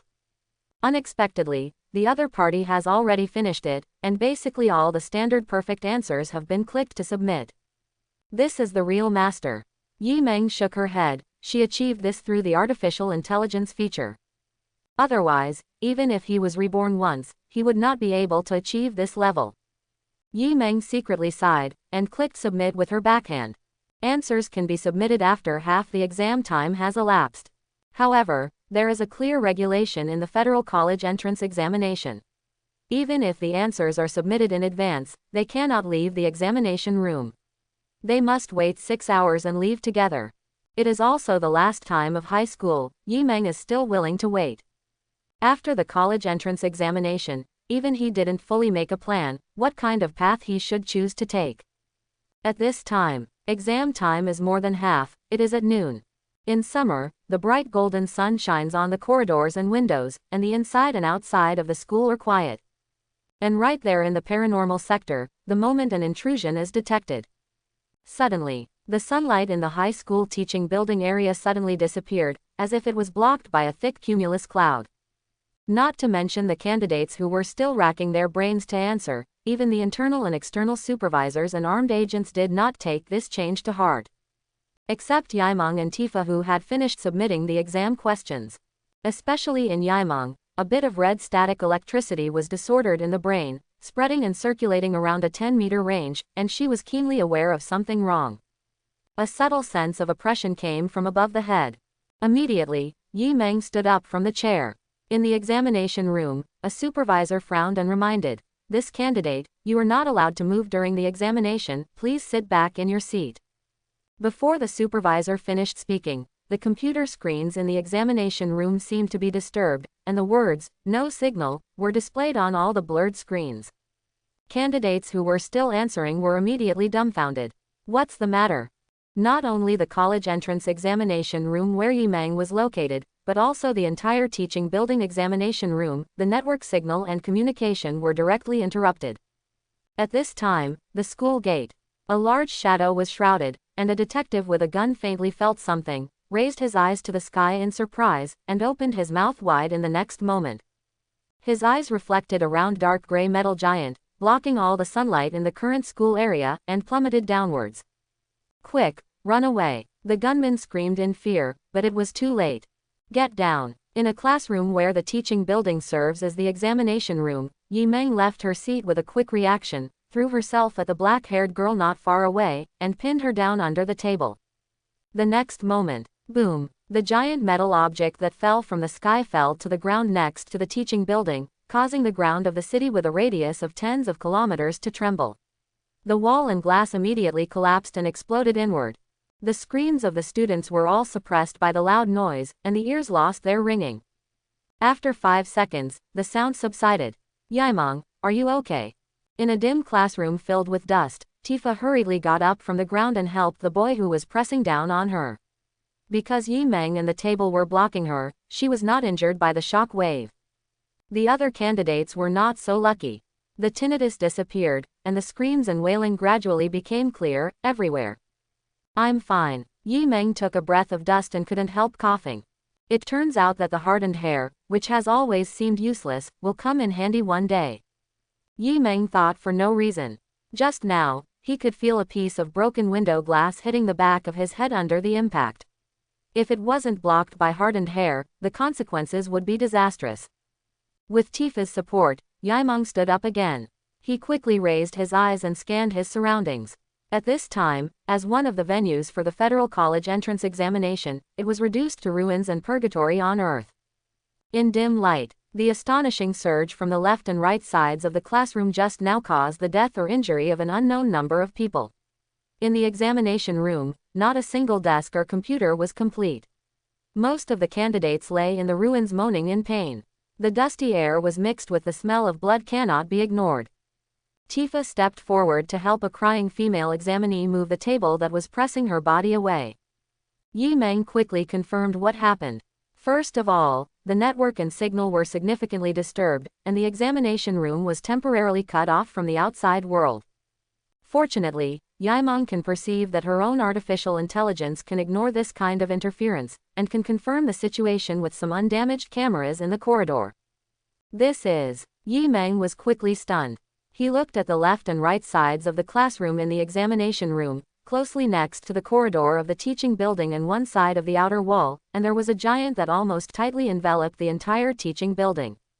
If he read correctly, it's an alien spaceship, an O-shaped, huge, strangely shaped alien spacecraft, and the teaching building is in the middle of the hollow of the O-shaped spacecraft, which is the main reason why the building was not crushed. What shocked Yi Meng's heart was that this huge spaceship with a strange shape that crashed into the real world gave him a sense of familiarity, as if he had seen it somewhere before. The dust rushed up to a height of several hundred meters, and the alien spacecraft that fell from the sky almost destroyed the area where the high school was located. Only the teaching building was still intact, and the outer wall was tightly integrated with the inner ring shell of the alien spacecraft. The building seemed to be surrounded by a semi-enclosed structure, only a little light penetrated through the cracks, and the inner air was filled with turbid dust. Yi Meng secretly got lucky. Fortunately, this alien spaceship is not a solid disk, otherwise they would have been crushed together with the teaching building. Where have you seen such a strangely shaped alien spaceship? Which movie from the previous life?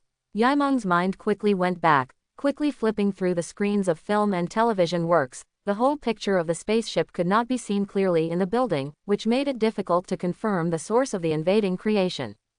Before he could find out the source, a scream suddenly sounded in the corridor outside the classroom of the examination room. Such a delayed scream was definitely not caused by the impact of the previous spaceship crash, it was more like witnessing something extremely terrifying. Yi Meng quickly approached the door of the classroom. He didn't rush out of the corridor immediately. Instead, he connected to a camera outside the corridor near the source of the scream through the static signal of his brain within 10 meters. The light is dim, the air is cloudy, and visibility is very low. Can barely see through the camera. Outside the corridor of the next classroom, a female examinee collapsed on the ground, her eyes full of horror. Monster. In the corridor of the building in front of her, there was a pool of blood and dragging blood, sinking into the broken inner ring gap of the spaceship. Monster. The monster that comes with the spaceship. Yi Meng's heart tightened. With an ominous premonition, she quickly checked the stored information of the surveillance camera that was maintained. Yes, although Yi Meng's current brain static signal can only release 10 meters away, she can already browse and modify the built-in data and program system of the electronic products maintained by her own consciousness. It is equivalent to a small artificial intelligence, but it has a range limit of 10 meters. After all, there is still an essential difference between Yi Meng and the artificial intelligence incarnation in the dream. The artificial intelligence incarnation of the dream can replace the terminal at any time and switch the host device it hosts. In reality, Yi Meng's consciousness terminal is limited to her own body and brain. Now, Yi Meng estimated that he should have mastered 1% of the characteristic abilities of ordinary artificial intelligence. Call up the surveillance video of the corridor camera and present it in your brain. Yi Meng's heart sank. 10 seconds ago, the female candidate and another male candidate were escaping from the next classroom. But in the next moment, the male candidate's head was penetrated by the ferocious molars that popped out from the hole in the spaceship's inner ring, scarlet blood spattered, and then the male candidate's still twitching body was dragged in by a claw. Seeing this, the female examinee screamed and collapsed to the ground.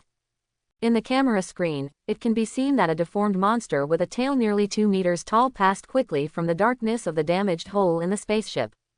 The monster has a long back of the head, like metal against the gray-silver luster, blood-stained molars emit steam, and has grotesque and terrifying limbs. Its speed is extremely fast, like a top predator, dragging an adult body, quickly escaping into the darkness.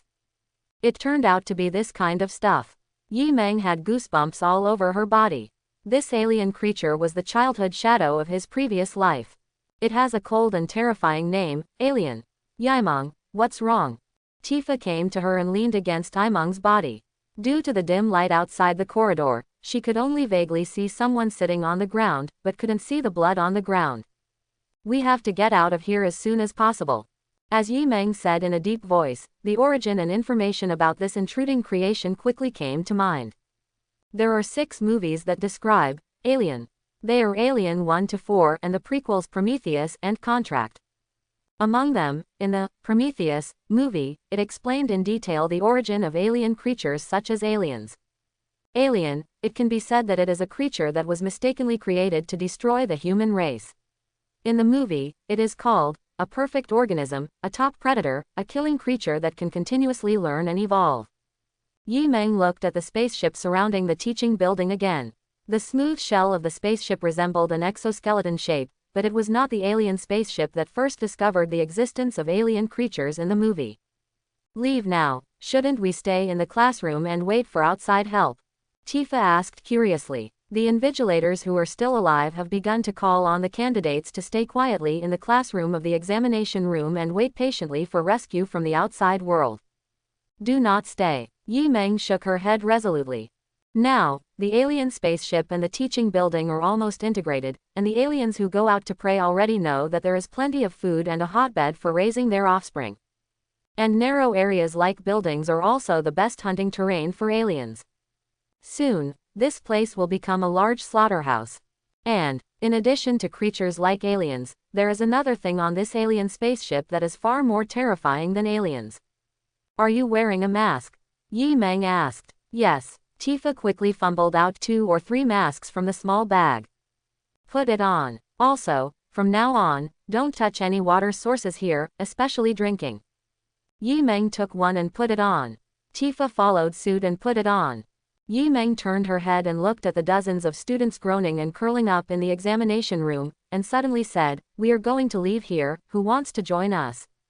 This classmate, the invigilator who was maintaining order, said in a deep voice, "The situation outside is very chaotic and dark. It is best not to go out. It is best to stay where you are and wait for rescue." Hearing this, some candidates who wanted to go out to find a way out crouched back again. Yi Meng didn't say much. It is indeed very dangerous outside. If you stay in the classroom, you may be able to wait for rescue without incident. But Yaimeng has always liked to take her fate into her own hands, and relying on herself is always better than relying on others. Let's go. Yi Meng picked up a metal table leg as a handy weapon, and led Tifa out of the classroom. A female candidate followed after hesitation.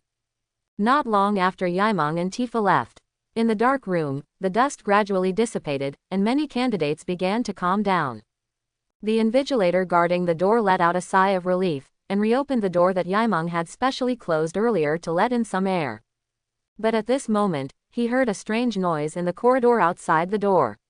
Rustle. It seems to be crawling, and there is more than one end. Rescue came so soon. The invigilator turned around in surprise.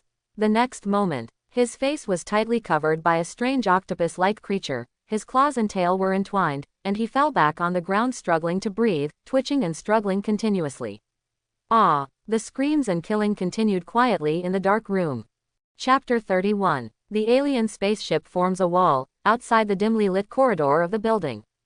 What's your name? Meng Tifa looked at the girls of the same age who came out together behind her, and recognized that she was the one who moved the table away to save her. The female examinee said weakly, "My name is Bai Xiaolu, just call me Xiaolu." Didn't you get hurt just now? It's okay, it's just my arm is bruised. Xiaolu showed her slender arm, bruises were visible on it, and then asked in a worried voice, "Now, the whole building is surrounded, how do we get out of here?" Quote, "I don't know either, but just follow him," Tifa whispered proudly, following closely behind the boy. She always had a kind of self-confidence in Yaimeng that surpassed her own. In fact, the light in the corridor was very dim, but Yi Meng, who was leading the way, was very steady, as if he hadn't been affected. "Let's find Pan Hu first, and then find an exit to leave here." Yi Meng suddenly lowered her voice. "Later, no matter what happens, don't leave my side." Both Tifa and Xiaolu nodded. The exam floor they were on was the 5th floor, and Pan Hu was in the classroom on the 3rd floor next to the stairs, so he had to walk downstairs along the way. Yi Meng clenched the metal chair legs in her hands, and through the static electricity consciousness, maintained the cameras in the corridors and classrooms to detect the area 10 meters away in advance. The three passed through the corridor on the 5th floor without incident, approaching the stairs. Sudden, Yi Meng's face darkened, and she squatted down with Tifa and Bai Xiaolu, and hid on the stairs on the 6th floor. Hush! His fingers were on his lips. Tifa and little Lu understood and held their breath. Rustle! A slight crawling sound sounded from the stairs below. Unfortunately, the crawling existence kept moving slowly upwards. Then, the three quickly saw it. A shadow of nearly 2 meters approached continuously. It quietly climbed up the corridor on the 5th floor, protruding a smooth and slender head. The face seemed to have no eyes, and the ferocious molars continuously shed clean water, followed by the torso with protruding exoskeleton. That is, a predator far more terrifying than lions and tigers. Bai Xiaolu tightly covered her mouth, trembling all over, afraid that she would scream. Fortunately, the alien monster didn't seem to notice the three of them, and was about to turn around and continue to climb the stairs on the 4th floor, a bone tail made of fine steel swirled and raised. And at the moment when the alien looked back, Yi Meng suddenly jumped up violently, and a slightly pointed metal chair stick was directly inserted into the head, and the alien let out a miserable scream immediately, and yellow blood burst out from the head at the same time. Yellow blood spilled on the ground, corroding the ground directly. Actually took the initiative. Bai Xiaolu's face was dull, she didn't expect this at all. Tifa didn't expect Yimeng to make a move, but he was only stunned for a moment, and immediately got up to catch the kick, kicking the alien's exoskeleton waist, and kicked the alien 1 meter away. This strength is greater than that of Yi Meng. Zizi. The blood corrodes directly down the iron rod. Without hesitation, Yi Meng let go of the iron rod on the chair leg and continued to rush towards the flying alien. The tall and ferocious body of the alien, and the slender and thin body of the young man are not in the same order of magnitude. The back of the alien hit the outer shell of the spaceship, facing the silver-haired boy rushing forward, the inner molars embedded in the front and lower end of the clean skull abruptly ejected forward at an alarming speed. Bai Xiaolu exclaimed, seeing that Yi Meng was about to be headshot in the next moment. But at this moment, Yi Meng's body seemed to speed up, and as if she had foreseen it in advance, her head quickly shifted to the left, narrowly avoiding the ejected inner molars. The next moment, Yi Meng's right hand, who was close to the alien, swung down with all his strength in the form of a palm knife, and a bright white edge flashed faintly on the fingernails and fingers. Like an extremely sharp sword. Laugh. Half of the alien's neck was sliced open, yellow blood spurted out, Yi Meng quickly dodged to the side again, and the hand knife continued to make up for it. Lulu. The juvenile alien's neck was completely cut open, and the slender head rolled to the ground. The yellow blood was like strong acid, completely corroding and sinking the floor it was on. Hoo-hoo. Get it all done. Yi Meng was panting heavily, her school uniform was already wet with sweat, and her temples were slightly hot. This is his first actual fight against reality's invasion of creation, and it doesn't look so easy to win. If you are not familiar with the predation skills of creatures like aliens, you know that although the opponent has no eyes, they will sense the prey in a way similar to thermal induction, and it is better to strike first before the opponent turns around and attacks. If it weren't for the characteristics of artificial intelligence, he could judge the opponent's actions frame by frame through monitoring, and through the quick thinking and analysis of the brain, he could make the body dodge in advance, and he would not make any mistakes like a robot. If it wasn't for Tifa's perfectly coordinated kick, he would always maintain a suppressive offensive advantage, and what he encountered was an alien who hadn't fully grown up yet. If it weren't for the sword incarnation characteristic that he had had a long time ago. Yi Meng felt that maybe it was another result. I am still too weak, especially my physical fitness. Yi Meng sighed secretly. Under the high-speed thinking of artificial intelligence characteristics, he has achieved the perfect extreme operation and won the thrilling victory. Is the alien strong? Individual combat is naturally very strong. It is difficult for 10 adults to kill this creature without weapons. But if there is a submachine gun, an elite soldier can smash this creature directly after overcoming fear and understanding the situation. From this, we can also see the advantages and disadvantages of this creature. It moves quickly and is good at assassination, but its defense is fragile, and it is still within the suppressible range of thermal weapons. Yi Meng's side is still replaying the battle just now, absorbing combat experience, while Bai Xiaolu over there is completely dumbfounded. Single-handedly killed a 2-meter-tall monster. What kind of man from heaven is this? Bai Xiaolu suddenly understood why a girl like Meng Tifa fell in love with her. If it wasn't for the fact that her competitors were too strong, she would have wanted to step in. Corridor on the 3rd floor. Pan, who sat on the ground in fear and despair. About 5 meters ahead, an armed detective slowly knelt down and fell to the ground. The back of his head was completely penetrated by the inner molars, and the loaded rifle in his hand fell to the ground. An adult alien over 2 meters tall stood behind. Looking at the rifle about 3 meters away from him, A ray of hope flashed in Pan Hu's eyes, but before he stepped forward to pick it up, the blood-stained adult alien had already turned his molars towards him. Pan Hu was completely cold, and his body was so stiff that he couldn't make any movements. But at this moment, a water glass suddenly hit the back of the adult alien's head. Pan Hu froze for a moment, and opened his eyes wide to look behind the adult alien. In the dim light, he could faintly see a boy in white. "Boss!" Pan Hu burst into tears. "You run away. Don't talk nonsense, remember the alternating hands we talked about before." Yi Meng walked out of the darkness. At this time, the adult alien was attracted attention, and with the hunting wind, it rushed towards Yi Meng with its teeth and claws. "Of course, remember." Pan Hu gritted his teeth and struggled to stand up. In the narrow corridor, facing the adult alien who was sprinting towards him continuously, Yi Meng took a deep breath, and even stepped forward to rush forward. In the eyes of others, this may be no different from sending to death. At the moment of the encounter, Yi Meng even faced adult aliens as a face-to-face sliding shovel. Please do not imitate. At least, Yi Meng's sliding shovel was calculated after repeated rehearsals of the brain's high-speed thinking, and an on-site judgment was made through frame-by-frame observation of the camera in the corridor. So changing someone is an act of death. However, Yi Meng happened to pass through the gap between the walking limbs of the adult alien, rolled over to avoid the slap of the bone tail, and had a side-to-side exchange with Pan Hu, who also stepped forward to pick up the gun. The adult alien still wants to go back and give chase. Come again. Pan Hu's eyes were red, he pulled the trigger, and the muzzle of the rifle burst into flames in the darkness. The steel bullet hit the adult alien's body, and his skin was torn apart immediately, with yellow blood continuously splashing out. The adult alien screamed, turned around and rushed into a hole in the inner ring of the spaceship, and disappeared into the darkness.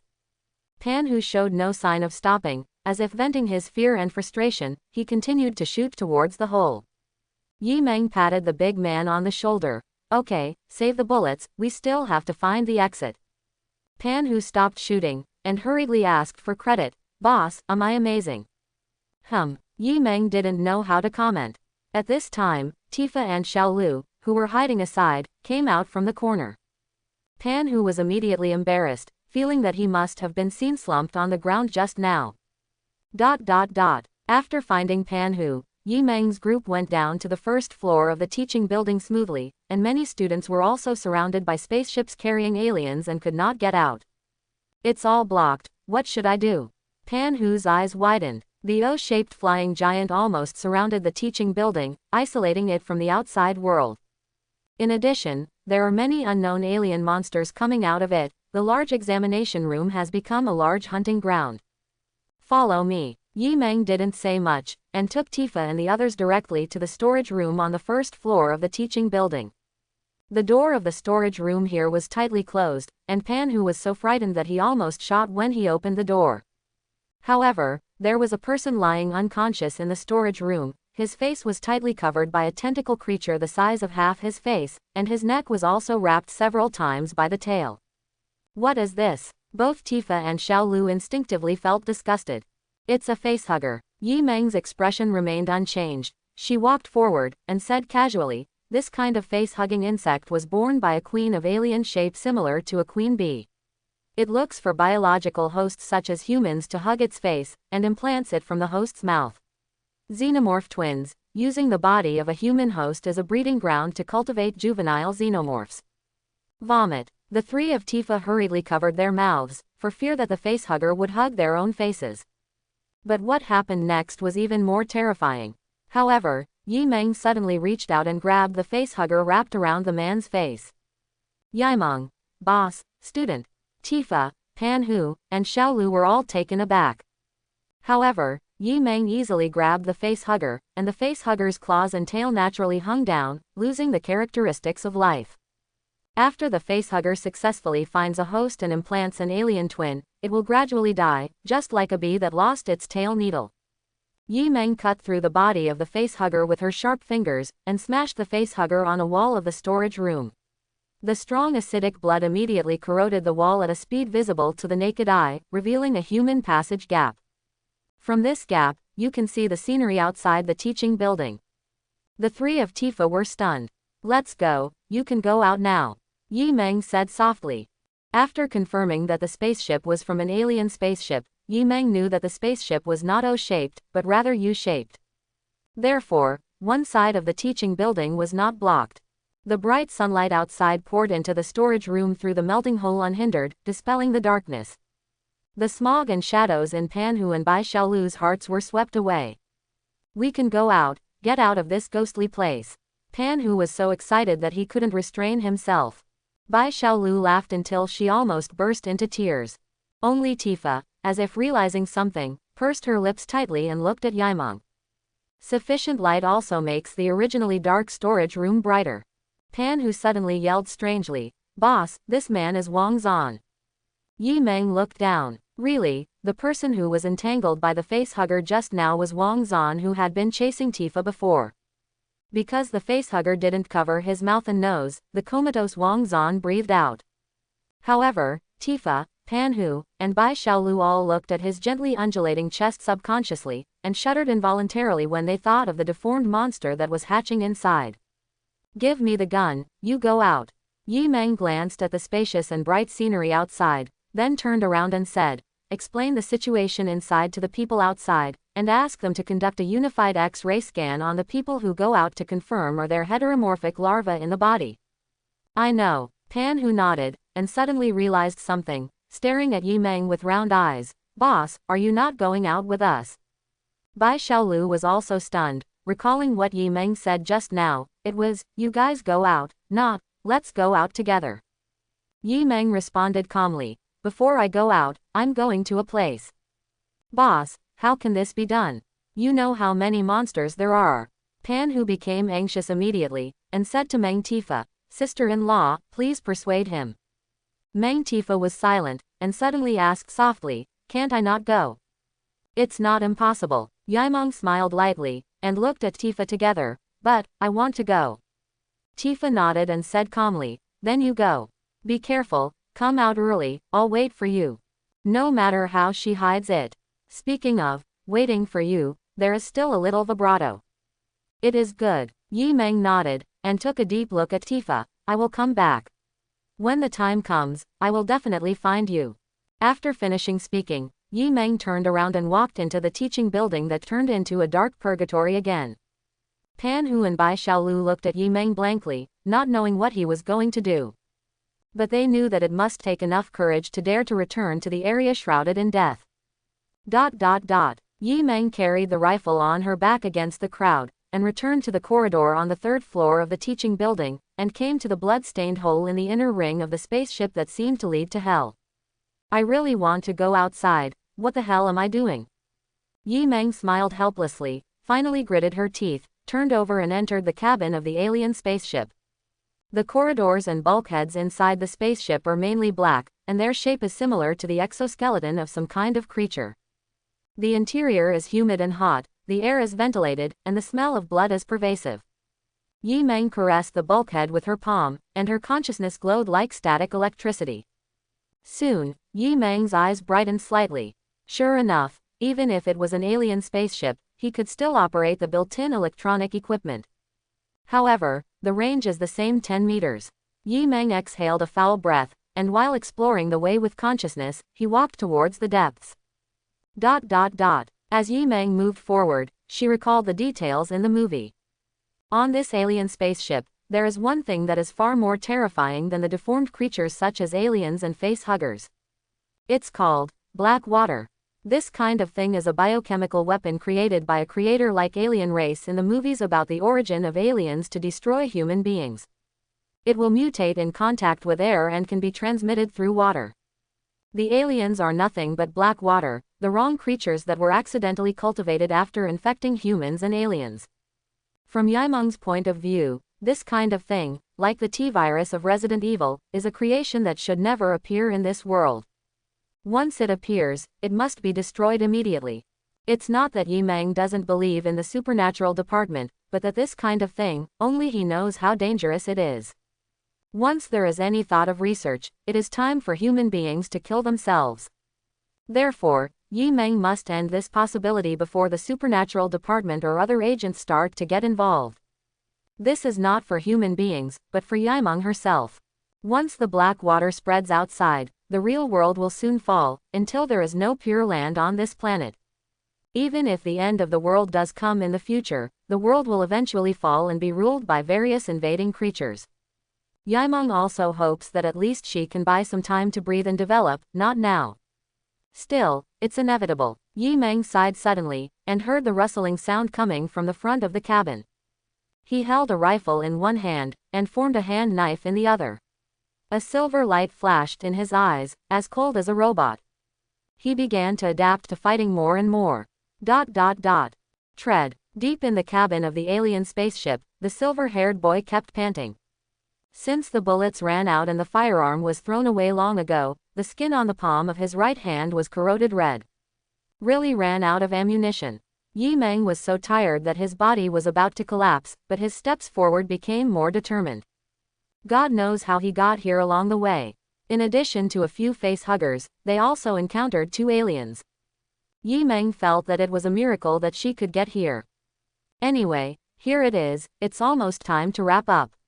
With the last ray of strength, Yimeng walked into the cockpit of the alien spacecraft. As long as he gets closer to 10 meters, he can control the bridge with his thoughts, so that the alien spacecraft can be restarted and fly away from the planet. This was also the only plan that Yimeng could think of to stop the black water from leaking on her own. Until, he thought so the moment he stepped into the cockpit. As soon as she entered the door, Yimeng stepped directly on the cabin floor covered with biological mucous membranes. Look around. It can be seen that many human corpses are piled up here like a mountain. Most of the corpses have long been broken chests, and hundreds of facehugger eggs are growing.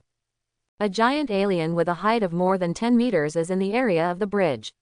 Using this place as a lair, a clean and slender head is moving towards this side, and the inner molars are groaning ferociously. Suddenly, 3 adult aliens jumped out of the lurking shadows.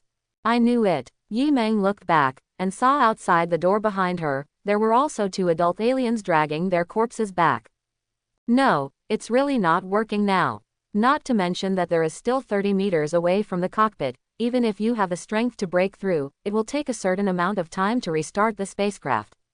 What's more, now that Yimeng didn't even have the strength to even move, it was all thanks to the willpower blessed by the characteristics of artificial intelligence. Yimeng smiled in relief. He tried his best, and with his own ability, he really stopped here. Now, I really want to lie down, have a good sleep, and not think about other things. Yimeng was in a trance, looking at the horrifying deformed body of the alien queen in front of her. I have seen a certain existence which is much scarier than you.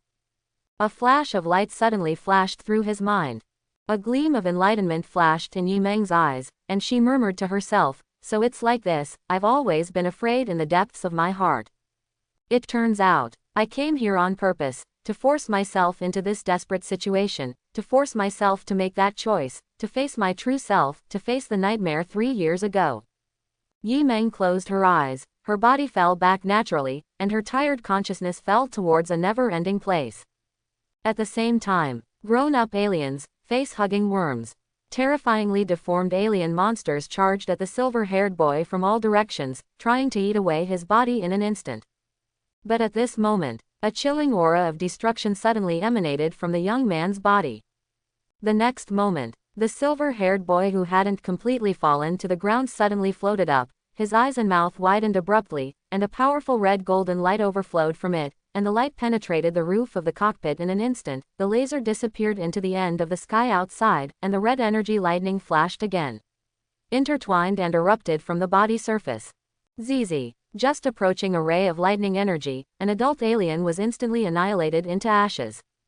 At this moment, the alien queen, who didn't know what fear was, felt fear from the genes in her body, turned around and wanted to run away. However, by the time it saw the light of destruction, it was already too late.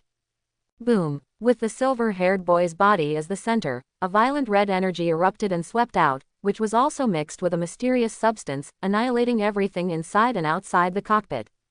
Alien queen, adult alien, face hugger, alien snake, black water. Mechanical bridge, metal floor, exoskeleton bulkhead. Even the air, everything that exists is destroyed. Kryptonian civilization. The sky was stained with blood, and the earth was swallowed by darkness. The eve of the collapse of Krypton's core due to the excessive development of core energy.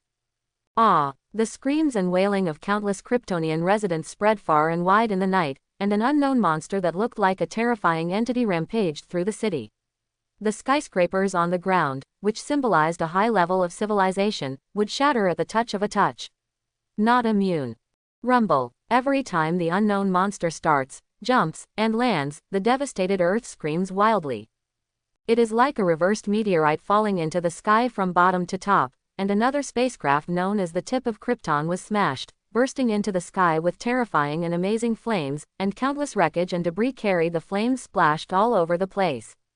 The core of the planet has not completely collapsed, but it has already turned into a purgatory.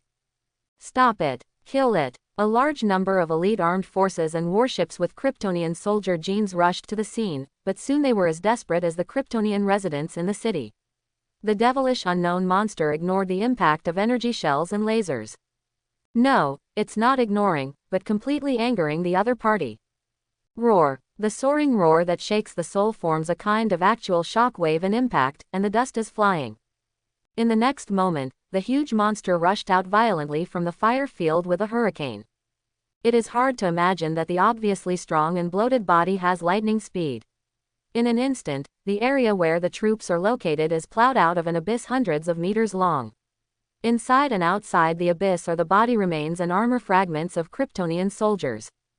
It leapt high again, crashed into the high-altitude battleship, and completely burned the sky, and everything it passed was destroyed. Even though courage and loyalty are engraved in the genes of the surviving Kryptonian soldiers, they still cannot restrain their fear and despair and knelt down on the ground at this time, their eyes blurred by tears and dust, and their eyes were raised high, and their trembling and expanding pupils burned down. The existence falling this way. The monster has a huge 3-meter-tall body, as if the strong muscle fibers poured by molten iron are exposed. The gray-white hard exoskeleton almost covers the whole body, and there are ferocious white bone spurs protruding from the fist end to the back, as if transforming the concentrated energy just now. With the physical ability, the surface of the body continuously releases red light that overflows with electric light. Its downcast eyes and open mouth were filled with crimson, and then it burst out a destructive red laser to destroy everything below. The center of civilization, the Tower of the Elders who control the Kryptonian civilization. What the hell is that? A Kryptonian elder looked at the flames of the city soaring into the sky in the distance, and asked in horror. The old Kryptonian old man sitting on the seat lowered his eyes. A century ago, a crazy Kryptonian scientist fused Kryptonian genes with other biological experiments to create a taboo existence that only kills and fights. That is also the Kryptonian civilization. One of the greatest mistakes ever made in history. It is also because of it that the Kryptonian civilization later issued a decree that strictly prohibits the fusion of Kryptonian genes with other alien genes. My God, the elder Krypton's body trembled uncontrollably.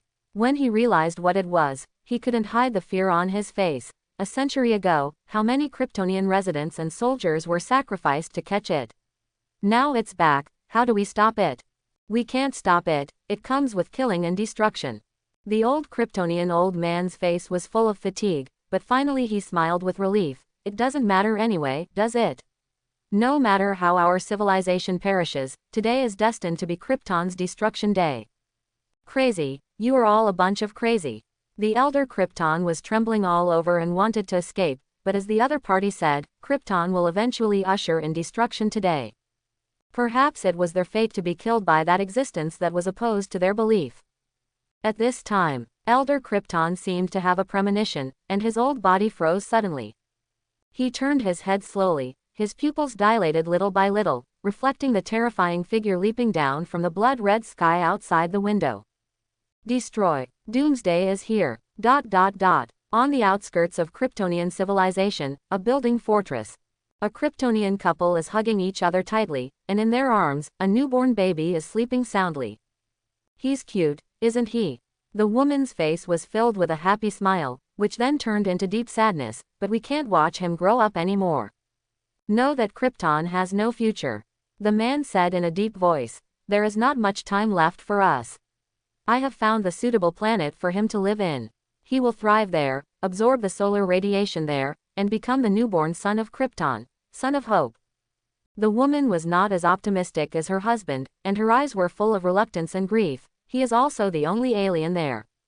He will become their god and lead them to a new era. After the man finished speaking, his attitude was extremely firm. Hurry up and prepare the Kryptonian spaceship, and after injecting the Kryptonian life code into his body, I will send him out of here. The woman put away her grief and started to act. The man put the sleeping baby on a metal crib, and took out an ancient object similar to a small skull from his arms. The little skull immediately escaped gravity and floated on the crib. A subtle energy flowed in the light. The underflow is directed into the baby. Dee. The alarm system blared. It's bad, 5 warships are detected approaching here. While manipulating the virtual screen, the woman issued a warning with a slightly changed expression. It should be General Krypton who discovered that I stole the code of life. The man quickly walked to the inner wall of the fortress, put on a set of metal armor that popped up automatically, and his body fit perfectly with the armor. I'll stop them. After absorbing the code of life, you send him into the spaceship. And many more. The woman suddenly looked at the virtual screen in astonishment, showing an inconceivable expression. The signals of 4 warships disappeared suddenly, and another battleship was speeding away, as if fleeing from something. Outside, what happened? As soon as the woman's words fell, the fortress building kept shaking, as if a giant was holding a giant hammer and violently hitting the ground. Instantly destroy 4 Kryptonian warships. As if thinking of something, the man's resolute face paled in an instant, and he was even more terrified than facing 5 warships. Quick! Send him into the spaceship quickly, before it's too late. The words did not fall. Boom! The outer wall of the fortress building that could resist the energy bombardment of the warship was directly smashed open, and giant devil-like monsters broke into the fortress. It was a huge and ferocious bone spur monster. Doomsday. No, the woman wailed heart-piercingly. Seeing Doomsday cast its red eyes on the crib, the woman rushed over recklessly, and the next moment her body was directly pierced by a gray bone spur. A little blood splashed on the metal crib, and the woman fell to the ground slowly. The giant monster didn't respond to this. Its eyes gleamed with burning red pupils, and it poked the blood-stained bone spur towards the crib. The bone spur penetrated the small skull in the air along the way, and more than half of the subtle energy sank into the bone spur. The giant monster continued to poke down the ferocious red bone spur, and the sharp bone tip touched the baby's chest on the bed, and a bean-sized drop of blood spilled from the white, tender and thin skin.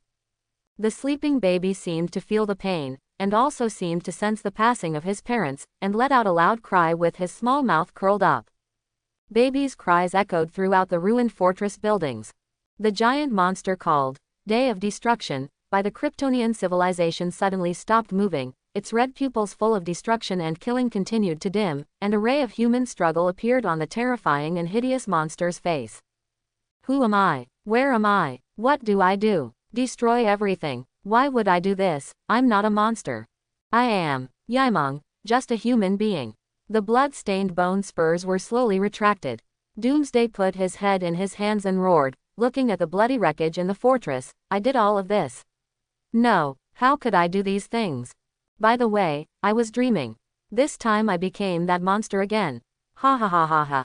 Destroying the day's original pure destructive aura, there was a ray of human madness. The cry of the baby and the smirk of the monster reverberated inside the bloody and smoky fortress. Why don't you wake up? The giant monster slapped itself. The strong wind blew up, and it felt painful, but it still couldn't wake up from it. At this time, the small spaceship inside the fortress opened the single cabin according to the previous system procedure, and issued a smart beep. The spaceship will sail to the destination in 30 seconds. Please register to enter the cabin as soon as possible. Cabin, are you calling me? The giant monster stepped forward, gestured with its huge and ferocious palms, and found that the single-person cabin, not to mention its current body, could not even accommodate a normal adult human.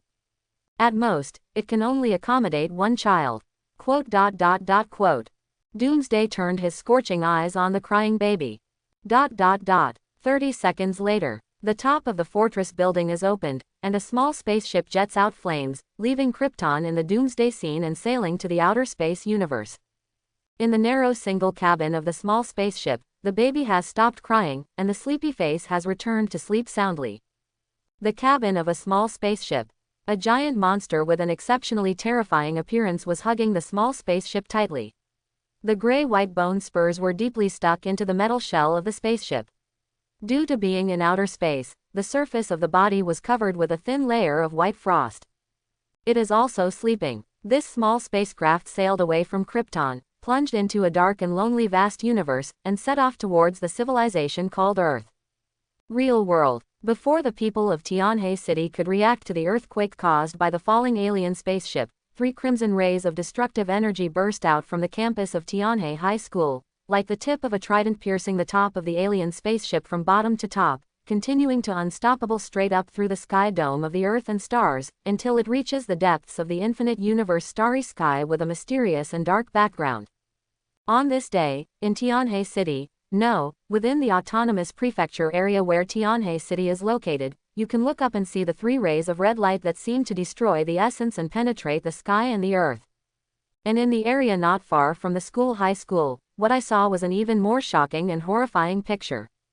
I saw the head of the U-shaped strange alien spaceship, that is, inside the cabin where the 3 destroying red rays originated, a group of golden red ball lightning burst out suddenly. The ball lightning expanded outwards at an astonishingly terrifying speed, exploding the spaceship directly from the inside, covering everything swept by pieces of annihilation, including metal and land. Combined with the 3 soaring red rays from the center of the ball lightning, this scene is 100 times more stunning and beautiful than fireworks, more powerful and weird than missile bombing, and it is directly burned in the hearts of every surviving student and peripheral support staff. I am afraid that they will never forget the scene before them in their lifetime.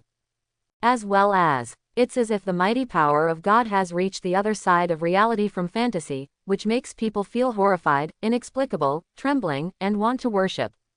Fortunately, the ball lightning didn't last long, and the range was just enough to break through the head of the spaceship. It stopped next to the outer wall of the teaching building, and ashes all over the sky fell like ash snow. At this time, dense protective belts and iron nets had been pulled up around the school. Many armed forces with military vehicles rushed to the scene to support and maintain order, and there were also a large number of medical staff and virus control personnel in white protective clothing.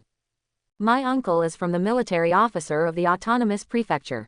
I just came out of the scene and reported an emergency. As one of the first survivors who escaped from the trapped teaching building, Pan who directly reported the situation to the officers who rushed to the scene to rescue him. He only concealed the information about the characteristics of the aliens and face-huggers inside, but the information was from Yaimeng, learned by mouth. Hearing this, the officer at the scene changed his dignified and resolute face again, and said in a deep voice, "Son, your feedback is very important. We will definitely attach great importance to it and deal with it according to the situation on the spot. However, you can't go home yet. You must go to the isolation room of the nearest hospital to undergo a comprehensive physical examination and be isolated for observation for 1 day. I accept the Federation's arrangement." Pan who responded calmly, and then looked at the teaching building that was almost integrated with the alien spaceship 100 meters away, as well as the ball lightning and red rays that had disappeared and faded. Only the gloomy sky still glowed with a glowing red afterglow, and an abyss was left behind the head of the alien spacecraft and the campus where it was located, declaring that everything that happened just now was real. "Boss, you must be safe and sound," Pan who thought to himself. Not far away, Bai Xiaolu couldn't hide the worry in her eyes, and then she looked with admiration at the calm and elegant black-haired girl standing on the left side with her head raised slightly.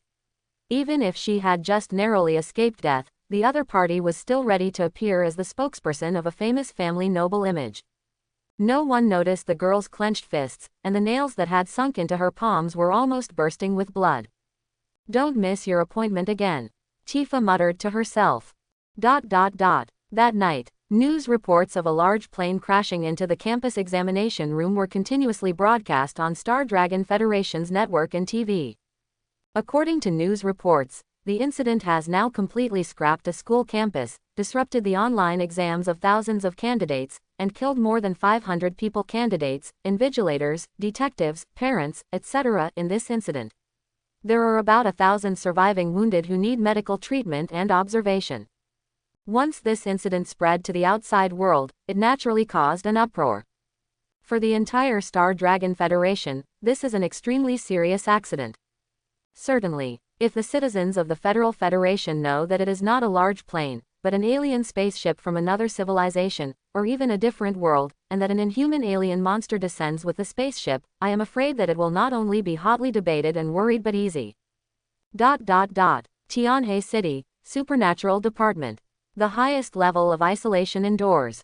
A naked teenager covered with a white quilt was lying unconscious on a movable hospital bed. His face showing a slightly painful expression was covered with an oxygen mask, and he was directly pushed in by special personnel wearing a full set of white protective clothing. The boy's hair was originally silvery, but now it was a little white. It looked like he had reached the end of his life, and his breath was very weak. Sizzle. The oxygen mask and quilt worn on him kept emitting heat. My God, his body temperature is too high, and it has been kept above 50 degrees Celsius.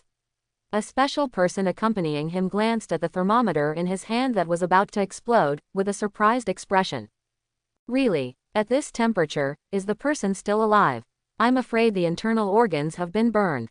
Another accompanying special medical staff quickly took out a bag of needles, sucked up a small bottle full of liquid medicine, and was about to infuse it from the boy's exposed high-temperature arm.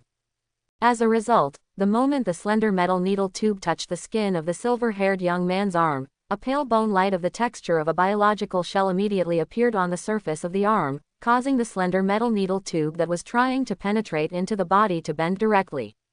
It's not like being stuck in the human body, it's more like being stuck in an object harder than metal. This time, the special medical staff were completely dumbfounded. The middle-aged detective standing outside the one-way viewing glass window of the isolation room saw this and immediately said, "Let them all go out, there is no need to rescue the inmates." But, the young female detective on the side was about to say something. "Nothing but," the middle-aged detective said in a deep voice, "for the only human being who appeared in the area affected by the ball lightning, his death is a matter of course. If he does not die, he is not a human being. Any of our conventional treatments will not be effective." "Yes, sir." After half a minute, the highest level isolation room closed the door again, and all the special rescue personnel left, leaving only the unconscious teenager lying on the hospital bed, with curling heat still rising from his body. "I know him. His name is Yi Meng, and he was tested for intrusion here last week." The young female detective stared at the teenager in the isolation room, her eyes flickering, and handed a tablet notebook to the middle-aged detective. The middle-aged detective lowered his head, opened the personal intrusion file of high school student Yi Meng, and flipped through it to the end. It can be seen that the intrusion level has just been adjusted from G to D level. On-the-spot contact is required to carry isolation armor, and general authority personnel cannot touch it. It is judged as an intrusion creation, and the degree of danger is unknown. 1 in the final invasion report. In addition to the record of killing an adult mutton dog alone with bare hands, a personal record of the only one who survived the impact of ball lightning at the crash site of an alien spaceship was added. The middle-aged inspector continued to add the last investigation record. The body temperature and body surface hardness have non-human performance. The young female detective asked, "Sir, what should we do now? The alien spaceships invading the creation also need a lot of colleagues from the supernatural department to deal with. I have already requested support from other supernatural departments in surrounding cities. You should follow the procedure and make an appointment with the headquarters to apply for the arrival test of the guardian dragon girl." The middle-aged detective stared straight at the silver-haired boy in the isolation room. He should have been infected and invaded by something in that alien spaceship. The level of intrusion must be determined as soon as possible so that we can deal with it later. He would think this way because last week when the guardian dragon girl came to test, she confirmed that there was no sign of Yimeng being invaded. Therefore, it can only be the acquired invasion caused by the fall of the intruding spaceship. At this time, in a dream, Yimeng's consciousness gradually woke up, and the picture reflected in his consciousness was a vast and infinite universe. A small spaceship is driving alone, dragging its tail flame, heading towards the civilization destination set as the Earth. And a 3-meter-tall gray and white bone spur monster was walking together with a small spaceship. No matter how you looked at it, it was a bit funny, but Yimeng couldn't laugh at all. "Is this Doomsday? This is me, another incarnation in another dream. What is Doomsday. This kind of creature comes from the DC universe and has different versions, but the origin is directly related to Krypton or Kryptonians. In Yaimeng's previous life, the reason why this creature was well known was because Doomsday had a real record of killing Superman in frontal battles, and even beating the super villain Darkseid called Dad. It is also known as the Judgment Day of Superman, and it is a catastrophe destined by the gods on Earth. Doomsday has been stronger than Superman since its birth. It was born to kill and destroy. It is the end of all things in the universe. The inner genes determine its own irrationality. It possesses destructive power and infinite energy, flying-like jumping ability, infinite physical energy that will never feel tired, and super-fast healing and regeneration ability. In the battle, according to the characteristics of the opponent's ability, it can continuously evolve and restrain the opponent, so as to adapt to all environments and all enemies. Since Doomsday had a problem at the beginning of its birth, it ran out of control and could not distinguish between friend and foe. It is a killing machine that never stops from beginning to end.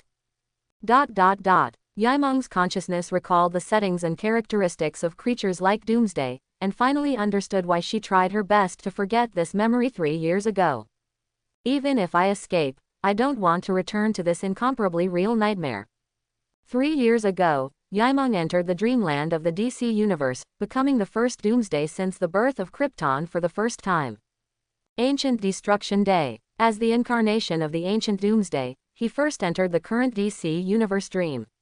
Yaimeng went out of control and killed tens of thousands of Kryptonians on Krypton, and was finally imprisoned inside Krypton, where he was imprisoned as the incarnation of Doomsday for thousands of years.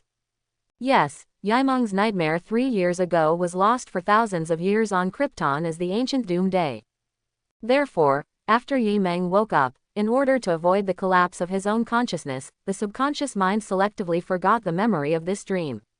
Even so, his self-disposition and personality in reality were still infiltrated and distorted by the incarnation of Doomsday in his dream, if he hadn't been redeemed from Tifa later. Yaimeng gradually recalled the past, but it was like opening Pandora's box, and she felt more and more palpitations. I thought that in the dream world of Marvel, after receiving the blessing of artificial intelligence characteristics, I could barely face the incarnation of this dream. Unexpectedly, just entering the dreamland of the DC universe, he became the avatar of Doomsday for the second time. The absolute rationality of Yaimeng's artificial intelligence was instantly defeated by the idea of destruction, and he lost control and ran away. He broke free from the cage that imprisoned him, rushed out of Krypton, and wreaked havoc on a Krypton city.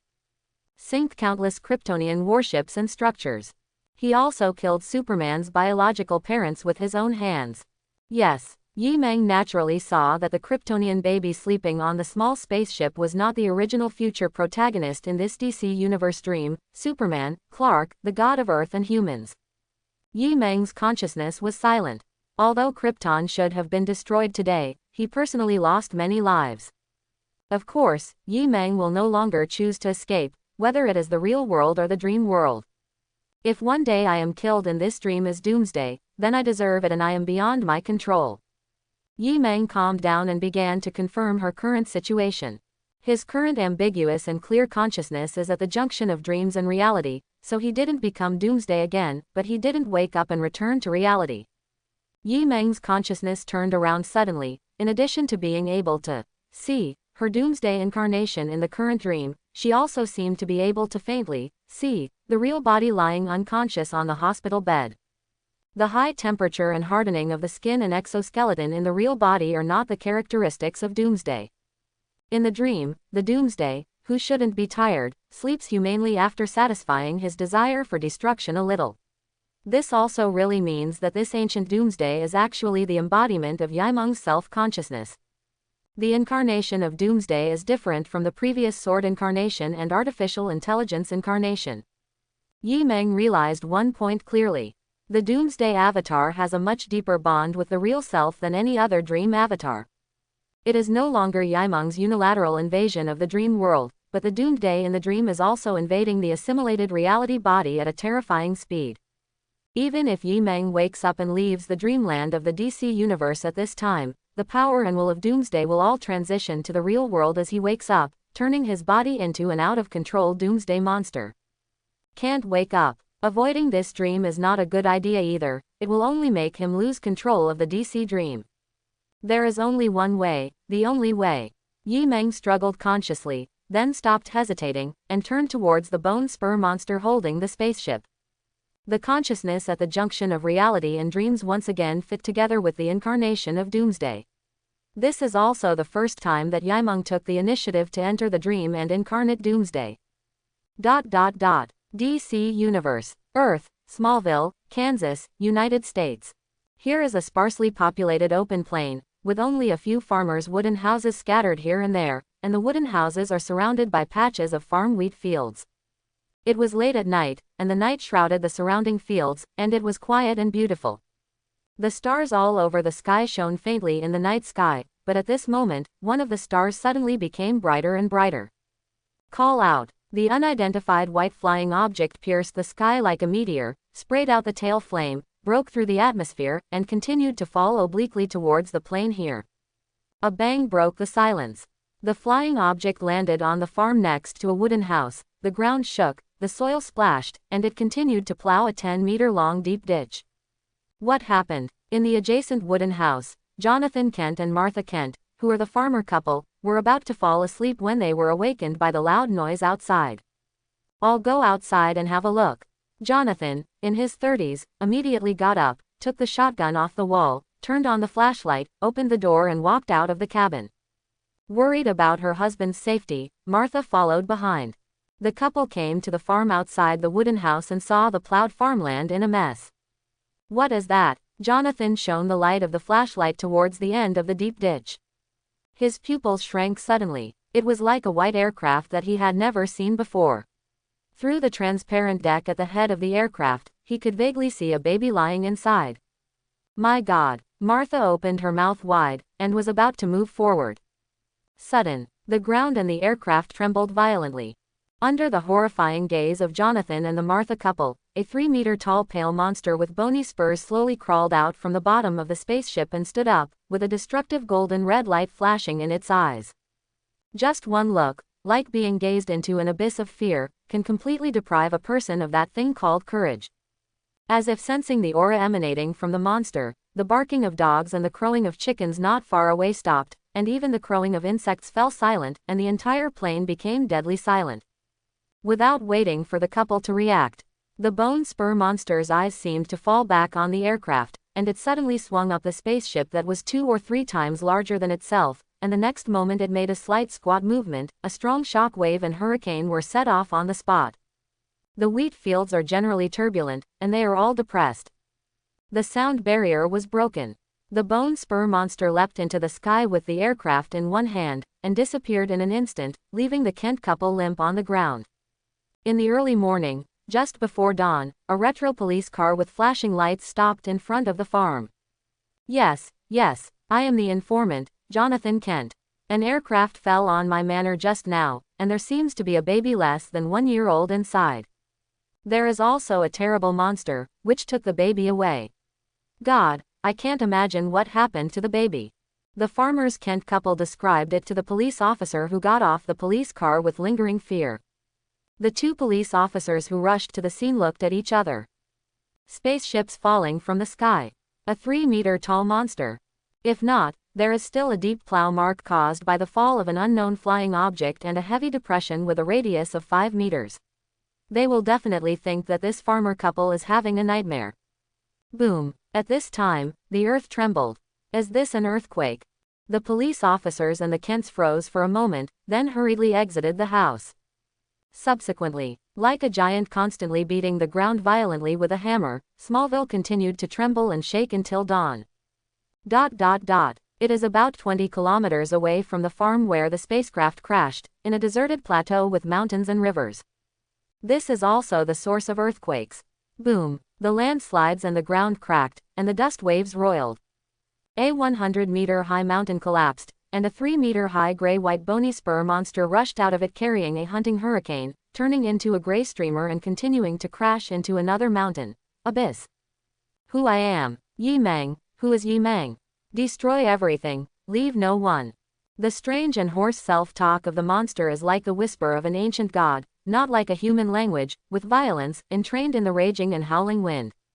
Its every move is a disaster, and it quickly destroyed half of the mountain range. It won't get tired, and the more it vents its desire for destruction, the more terrifying its destructive aura will be, so huge and thick that it's about to burst out from its body. In fact, it is true. ZZ. Wisps of gold-red destruction lightning faintly erupted on the surface of the body, instantly annihilating the gravel and dust flying around the monster into nothingness.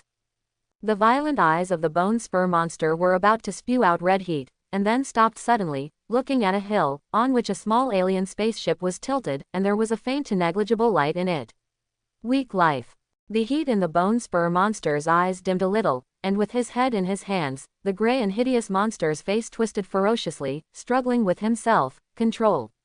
I'm a human being, not an out-of-control monster.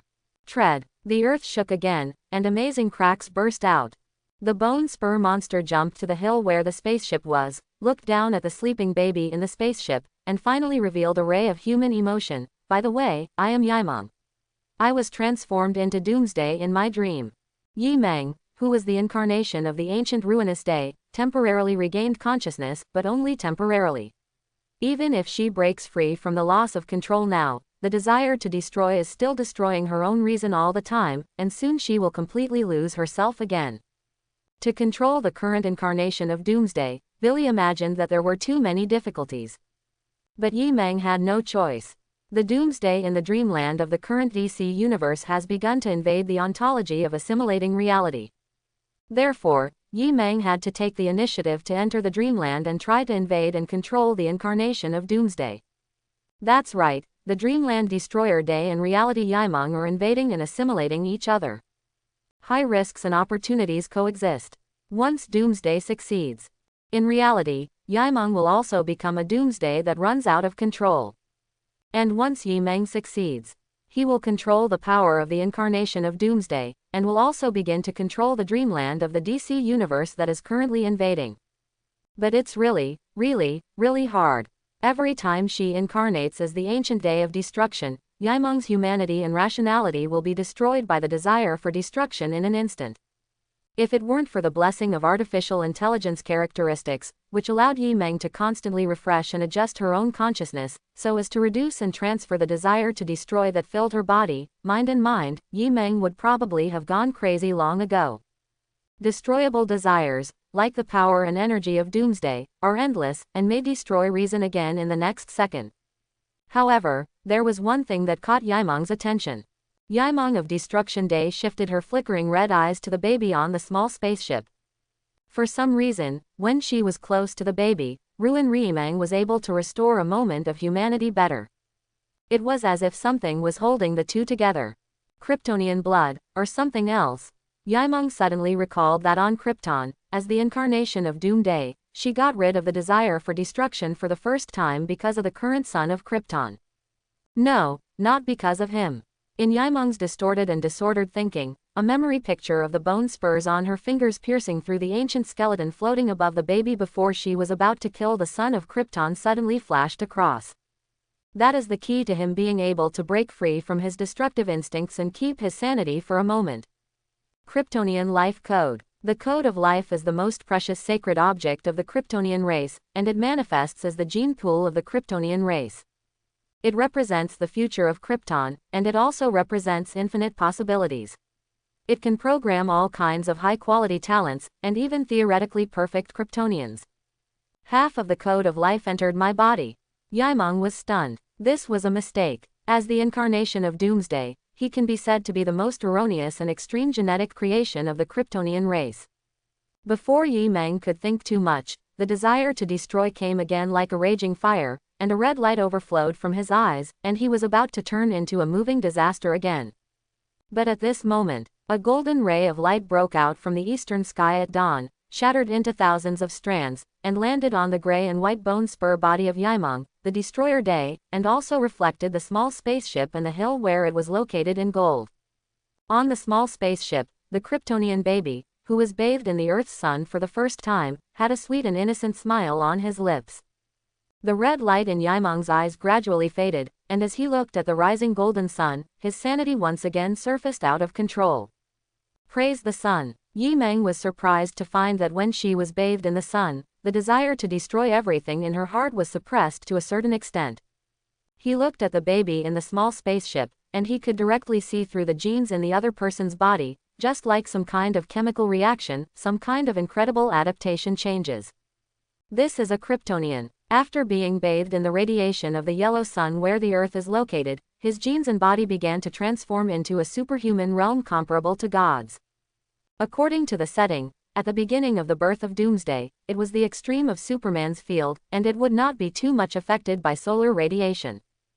Now, although Yi Meng couldn't see what was going on in his body through his exoskeleton, he could feel that the sun was helping him suppress the genetic defect instinct of out-of-control destruction.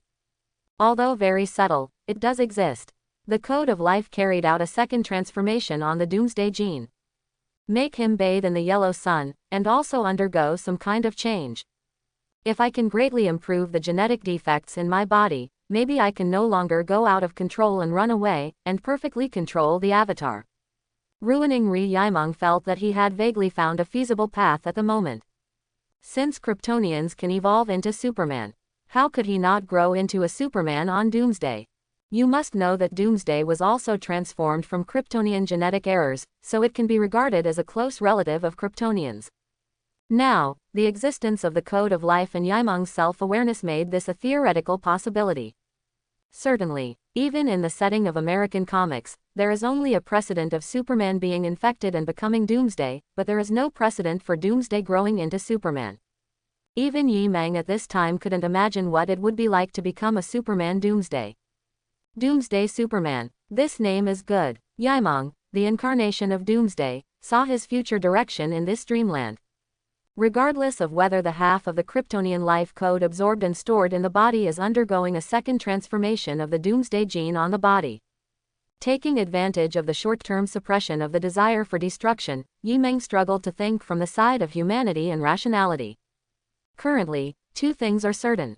First, the Earth's sunlight has a certain effect on suppressing the desire to destroy itself, and even cooperates with the Code of Life to improve the defective genes. However, it may take 10 years, 100 years, or even a longer time to completely eliminate or avoid the desire to destroy the incarnation. Yi Meng thought of another point. The lifespan of Doomsday far exceeds that of Kryptonians. At least thousands of years have passed, and the incarnation of Doomsday is still in adolescence without any signs of aging. In this respect, compared with Superman, Doomsday is another perfect creation based on Kryptonian genes and going to another extreme of the universe. For example, Doomsday will not tire, his strength and energy are endless, his amazing vitality and terrifying adaptability allow him to survive in any area of the universe. What's more, Doomsday doesn't need to eat like other life forms. That's right, Doomsday will usually seem to hunt and kill Kryptonians, other life forms, destroy raging buildings and spaceships. It's just that it will instinctively destroy all creations in sight. In fact, this is not a complete genetic defect, but it is powerful behavioral patterns imparted by the other side of genes. Destruction is the only spiritual food and racial instinct of Doomsday, and it is a manifestation of venting and depleting the overflowing strength and energy in the body. This is part of the conclusion that Yimeng came to after empathizing with Doomsday several times. Even at this very moment, Yimeng, who incarnated the ancient Doomsday, returned to short-term reason, and her subconscious breathing also caused the mountain air to vibrate continuously. The sudden heat made the plateau hot and restless, and the next second of inhalation would form a tornado hurricane. Standing motionless on the hill in a rather safe manner, a ray of red energy would overflow from the hideous and terrifying bone spur body from time to time, causing cracks and deep ditches to burst out of the hill on which he stepped. To exist is to destroy. Therefore, this also dispelled Yimeng's attempt to get closer to the sun now, so as to obtain a large amount of solar radiation to forcibly modify the genes in his body.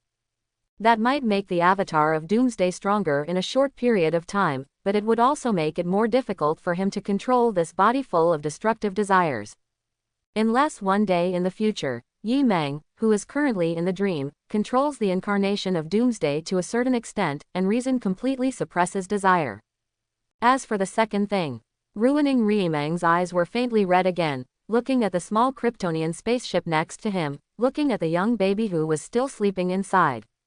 Perhaps because of the Kryptonian gene or the code of life in the body, since he was still on Krypton, the son of Krypton has a certain connection with his incarnation, and he can constantly awaken his weak humanity.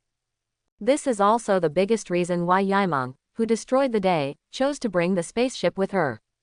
The son of Krypton is his incarnation of Doomsday, a portable tool man who maintains a slight sense of humanity.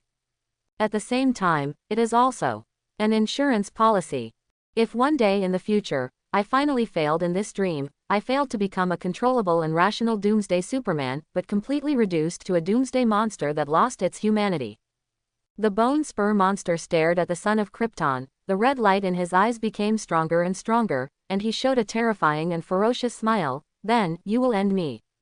In the dream world, dying as the Doomsday avatar might at least escape the consequences of being completely lost in the dream world. Yimeng is worried about what to do if she is really lost as the incarnation of Doomsday in the future, and no one can kill herself in the dream. As the future protagonist of this cosmic dream, the son of Krypton, Superman, and the god of the world, it should not be difficult to do this, right? Kaka. Suddenly the hum of propellers came from the day-lit sky. A police helicopter approaches the sky above the plateau. When the local police officer on the helicopter saw the plateau mountains that had almost disappeared and the gray-white bony spur monster sitting on a hill bathed in the sun, he couldn't help but feel his scalp go numb. My God, what is that? Last night, the monster described by the residents. It really exists. Just as they saw the bone spur monster below, the bone spur monster also looked up, violent crimson spouted from its eyes, and two red lasers pierced the sky. Laugh. The red laser light passed by the air next to the helicopter, and never reached the end of the sky. Even if it didn't hit directly, it melted part of the fuselage, making the police officers in the cabin feel as hot as fire. Also, there is a violent and destructive aura that makes people fear from the bottom of their hearts. The clouds broke and the air was turbulent. The police helicopter flying high in the sky shook for a while, and when the crew members came back to their senses in horror, the hills below had been shattered and collapsed layer by layer, and the bone spur monster rushed to the end of the field of vision carrying the aircraft. It wasn't until the bony spur monster that seemed like an incarnation of destruction disappeared from sight, and the strong wind caused the helicopter to sway from side to side, that a policeman sitting paralyzed on the cabin had the strength to pick up the walkie-talkie. Headquarters, this is Smallville, please reply. Washington, White House, Oval Office. Come in. An officer wearing a colonel's rank insignia uniform knocked on the door hurriedly. After a calm male voice came out of the office, he immediately opened the door and walked in. I've pushed off all afternoon meetings, what's going on now? Sitting on an office chair, the middle-aged man in a suit and leather shoes asked in a deep voice. Just now, he had learned a little about the situation from the call from the military base.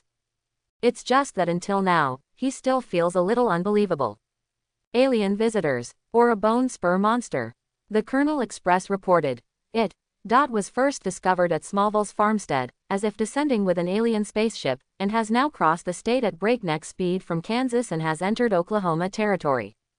So fast, can it fly? The middle-aged man was stunned. No, it's just that it jumps faster than flying. The Colonel smiled wryly. He had never seen such a powerful creature. You didn't use armed force to intercept. An armed force has been dispatched to try to intercept it. At present, the entire army has been wiped out. Quote. There was a sudden silence in the office. More than 10 seconds later, the middle-aged man said calmly and seriously, use all the nearby military forces to catch it at all costs. Don't let it endanger the lives and property safety of citizens.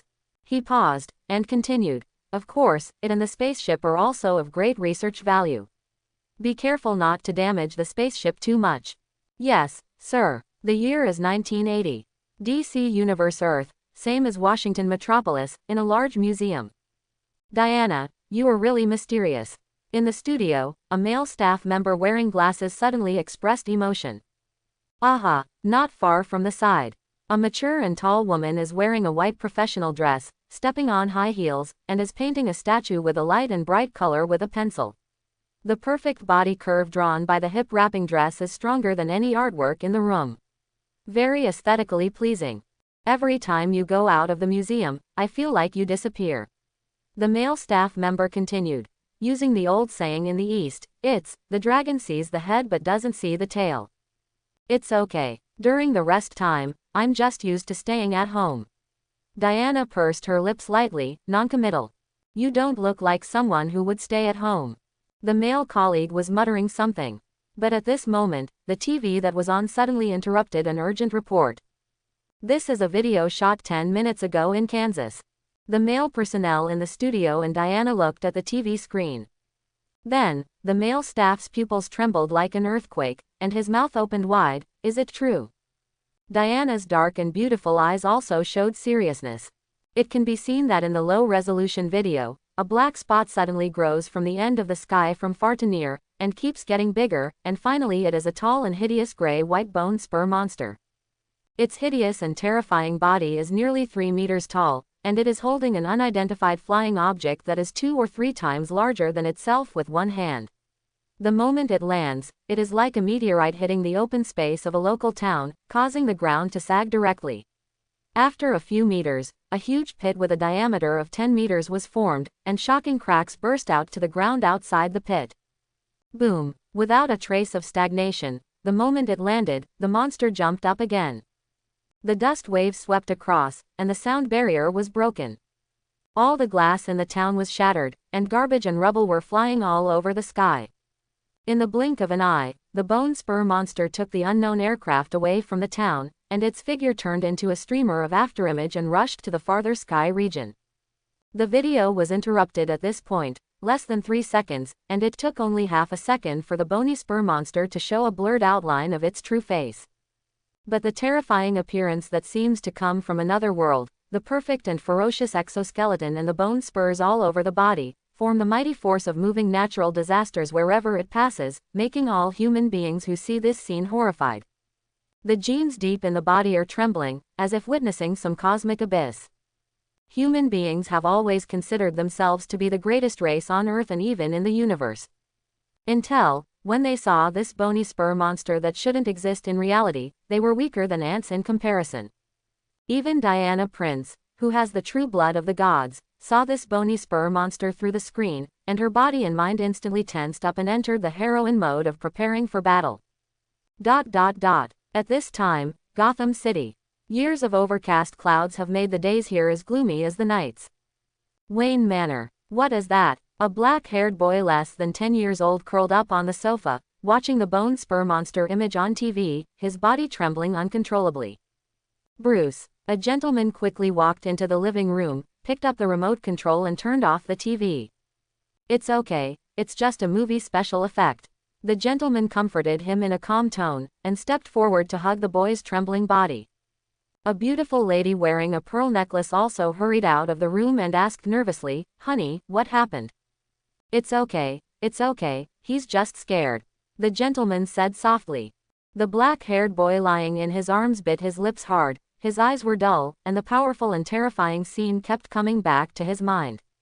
He still doesn't know that from today onwards, the bone spur monster will become another frequent visitor to nightmares besides bats. That indescribably ferocious body, so powerful that it overflows with destructive power. If it comes to Gotham, in Gotham City, despair once again hit Bruce Wayne's childhood hard like a dark tide.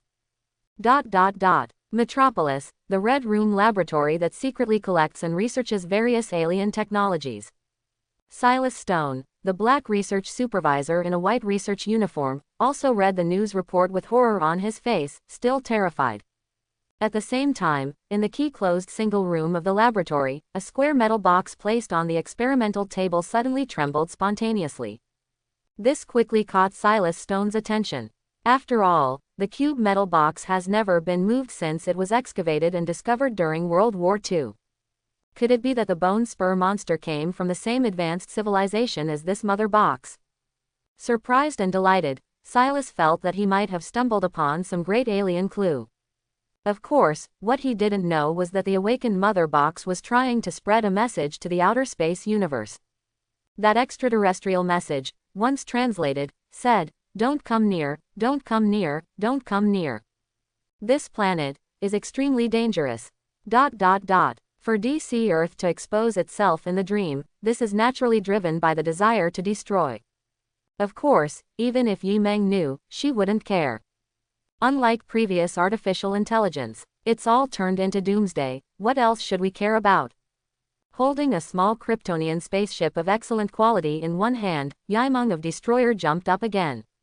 The Kryptonian spaceship in his hand seemed to be weightless, and the huge bone spur body easily broke through the sound barrier and flew up, reaching a kilometer in an instant. Above the clouds above, a land territory that spanned several kilometers in a vertical leap. Storms and lightning are with you, everything is unstoppable. Standing at a high altitude, looking at the distant sky 10 kilometers away, surrounded by dozens of metal falcon-like modern fighter planes flying over again. Ruining Yi Meng suddenly smiled ferociously, a fiery red glow appeared in his eyes, and shocking electricity burst out from his body. No longer suppressing the overflowing desire for destruction, he actively adjusted his direction and jumped towards the group plane.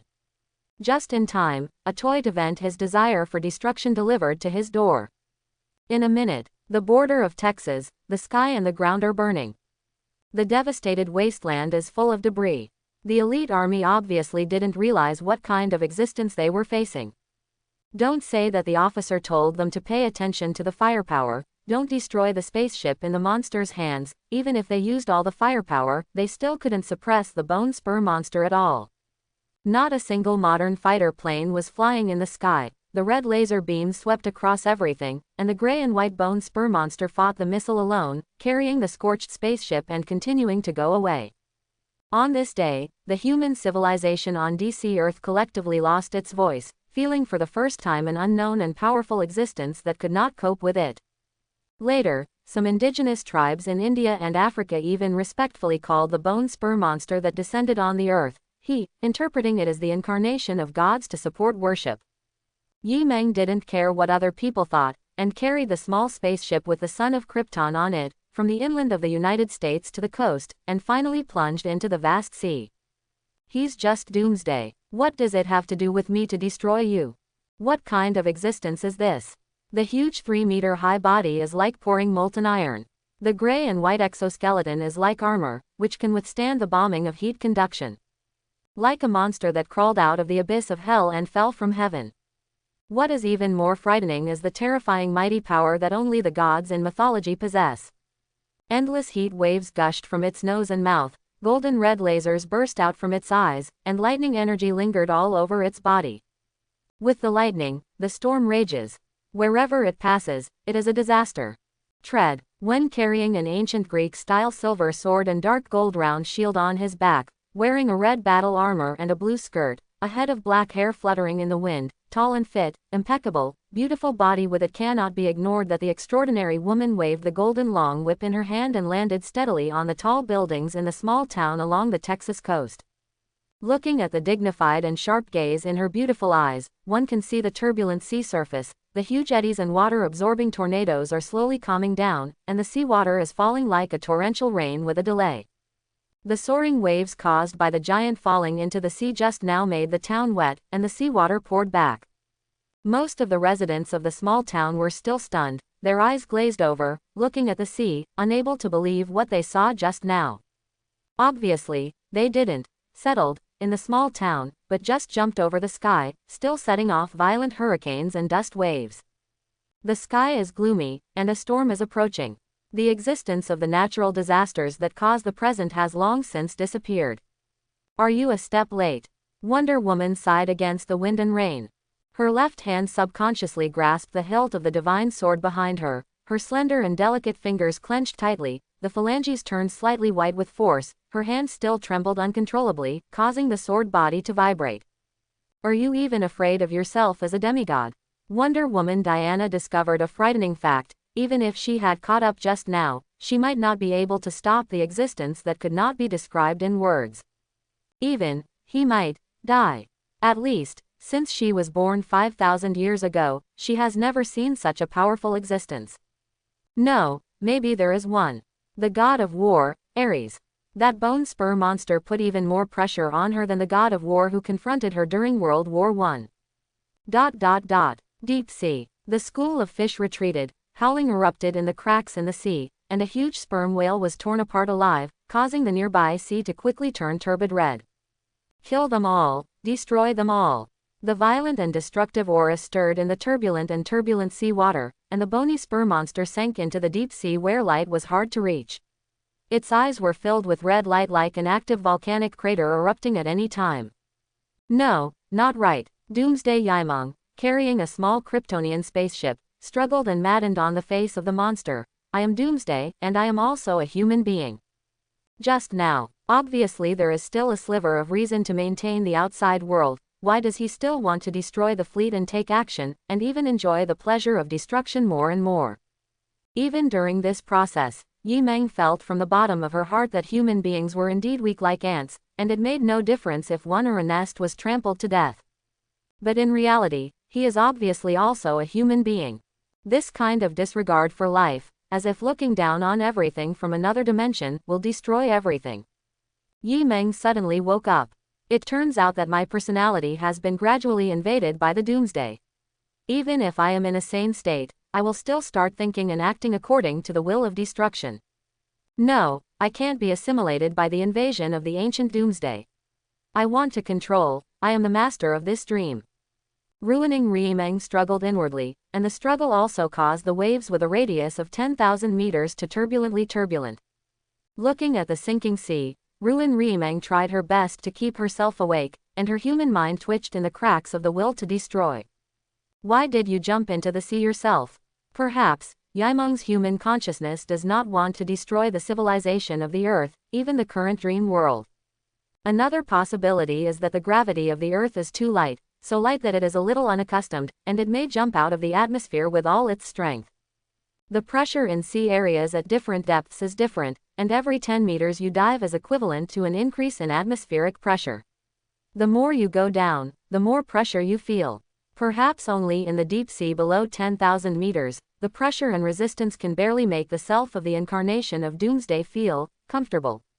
And in the ocean, there are enough large prey that can satisfy the desire for destruction, even though they are too weak to be vulnerable. No, sunshine, he must continue to bask in the sun. Ruining Yaimeng felt that his sane candlelight would be swallowed up by the endless darkness of destruction at any moment. In the situation of invading and confronting each other with the Doomsday in the dream, it is like wrestling with each other, and there is no way to relax. Crash. At this time, the distant sea was turbulent. Ruin Yaimeng's crimson monster eyes glanced back, and saw dozens of slender and smooth long tube metal objects, and the shadow of a ship floating on the sea from dozens of miles away, slanting towards this place at an extremely fast speed, edge approaching. Humans are that stupid. The corner of Ruin Yaimeng's mouth opened a cruel and terrifying arc again, and threw the small Kryptonian spaceship in his hand back. The soles of his feet stepped on the sea water so that the speed soared forward. All split by the giant body. Instead of being angry, it is better to say that he is right. Yaimeng's thinking is no longer normal now, and he suddenly realized that instead of resisting all the time, it is better to try to accept part of the desire for destruction. In this way, it may be better. Wait, is this the will of the Doomsday invasion, or is it a decision made by his original rationality and humanity? Can't tell. Come on, let's see who destroys whom. If anyone can end him now, and Yaimeng also admits it, at least maybe he can break free from the current dream. In the dark sea, the gray-white bone spur monster first encountered a 4-meter-long metal object at the front foot. Without any intention of avoiding or defending, the bone spur monster grinned grinningly and opened its hands to hug the metal tube that was launched. In the next moment, the long metal tube with its own brake stopped abruptly, and then turned into indescribable light and energy with a boom. At the same time, other long tube metal objects followed one after another, bursting out with powerful light and energy respectively, completely submerging the bone spur giant shadow in the center of the attack. Boom, boom, boom. At this moment, the deep sea area within a few kilometers was filled with piercing white light, and bursts of astonishing shock waves swept out and exploded. The heat boiled and evaporated a large amount of seawater in the area, and more seawater was thrown out of the sea by the bombing power, and even rushed to the sea surface hundreds of times, meters up to the sky. A large amount of marine life was directly wiped out. The thunderclouds in the sky were churning, and the waves spread to the coast of the mainland at the far end and the ships that fired the detonators. How's it going? The on-site command module of the aircraft carrier leading a group of ships, the military base that keeps the connection, and even the high-level meetings directly under the national forces are all paying attention to the outcome of the battle. Soldiers, officers, staff, high-ranking MPs. Everyone held their breath nervously at this moment, as if waiting for fate to judge the Earth. They're not even thinking about taking it alive now, just, if it kills him. The deep sea below the 10,000-meter seabed, under the huge submarine rift. The kingdom of the sea people, Atlantis. The movement caused by the huge explosion in the deep sea even spread to the ancient extraordinary civilization hidden on the seabed, causing the underwater buildings to vibrate slightly. The people on the bottom of the sea were confused. Outside, what happened? It must be land people, are they crazy, and they are fighting again? It may also be an explosion test. They always like to throw all unfavorable substances into the ocean. Above the sea, along with rumbling thunder, the dark clouds covering the sky are about to rain heavily. The atmosphere was extremely depressing. On the central control cabin of the aircraft carrier, a group of soldiers did not dare to take a breath, staring at the scanner panel and radar screen. The middle-aged and elderly officer also held his breath, his forehead was covered with sweat, and his uniform was already wet with cold sweat. On the other side of the headset, there was an urgent communication question from the land base. Captain, have you killed it? My channel is connected to the high-level meeting hall. We, literally hit it. The commander-in-chief's Adam's apple rolled, and he swallowed a mouthful of saliva. Based on such an explosive tonnage and explosive power, it is comparable to or even surpasses ordinary nuclear weapons. In fact, after a lifetime of fighting and various military maneuvers, the commanding officer did not think that any military target could survive, let alone a living thing.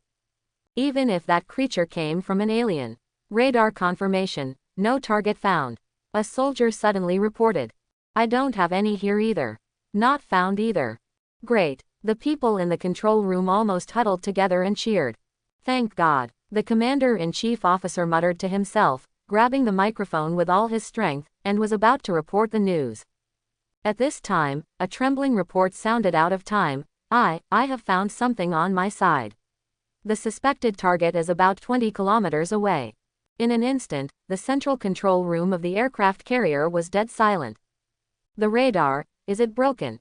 Someone was terrified, and he was making his final fantasy. Sir, look, a soldier suddenly pointed out the window of the control cockpit in horror. The officer looked over, and what shrank his pupils were two red rays of light in the sea area at the end. The bright red light that symbolized destruction broke through the distant sea and approached here. Sorry. The officer almost couldn't hold the microphone in his hand, and replied bitterly at the corner of his mouth. In the next moment, two thick red energy lasers spanned 20 kilometers, directly pierced through the entire aircraft carrier, and then slashed and fired outwards, cutting off countless battleships and fighter planes that took off and fled. The gorgeous flames began to spread across the vast sea. Listen to the channel with the busy tone over there, and the successive lost contact signals. High Council. Everyone fell into silence collectively. Their thinking was strongly impacted, it was difficult to understand and accept the status quo, and fear spread from the heart to reality. Finally, the middle-aged man stood up tremblingly. He put his hands on the table to prevent himself from slumping on the chair. Misters and ladies, at the same time, all over the earth, the countries that also received the battle report also held high-level decision-making meetings. My lords, friends, bros, most of the high-level executives said bitterly, we have to admit a cruel fact. With our current technological weapons, we can't kill it, and we can't even cause a certain amount of damage to it. If it wants to, in a month, no, in a week, it can rule the planet. If it wants to destroy the world, it may only take a shorter time. He may decide where the fate of our civilization will go. This day is called the Day of Darkness by the DC Earth world, and the image of the bone spur monster is so strong that it is irresistible, bringing a sign of the end. It was also after this day that the investment index in air raid shelters, alien colonization industries, etc. exploded, and there was also a superhero frenzy about who would kill the bone spur monster and save the world. Of course, Yi Meng, who had become Doomsday, didn't know anything about them. Didn't you guys do it first? At first he just passed by, and later he was only forced to fight back. While destroying the opponent, one must also be prepared to be destroyed by the opponent. At least, Ruined Yaimeng has been fully prepared for this. The hinterland of the sea.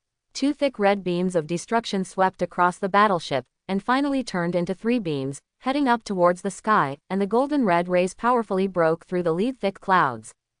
It looks like 3 beams of destruction connecting the bottom of the sea and the sky. Even humans on the other side of the continent can see it when they raise their eyes.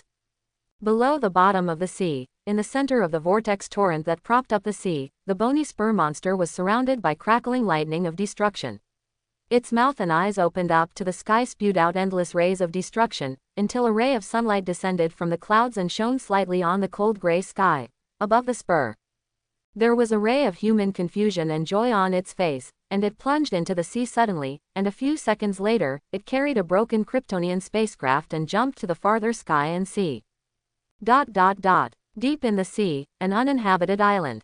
Suddenly, the island trembled violently, scaring away countless birds and beasts.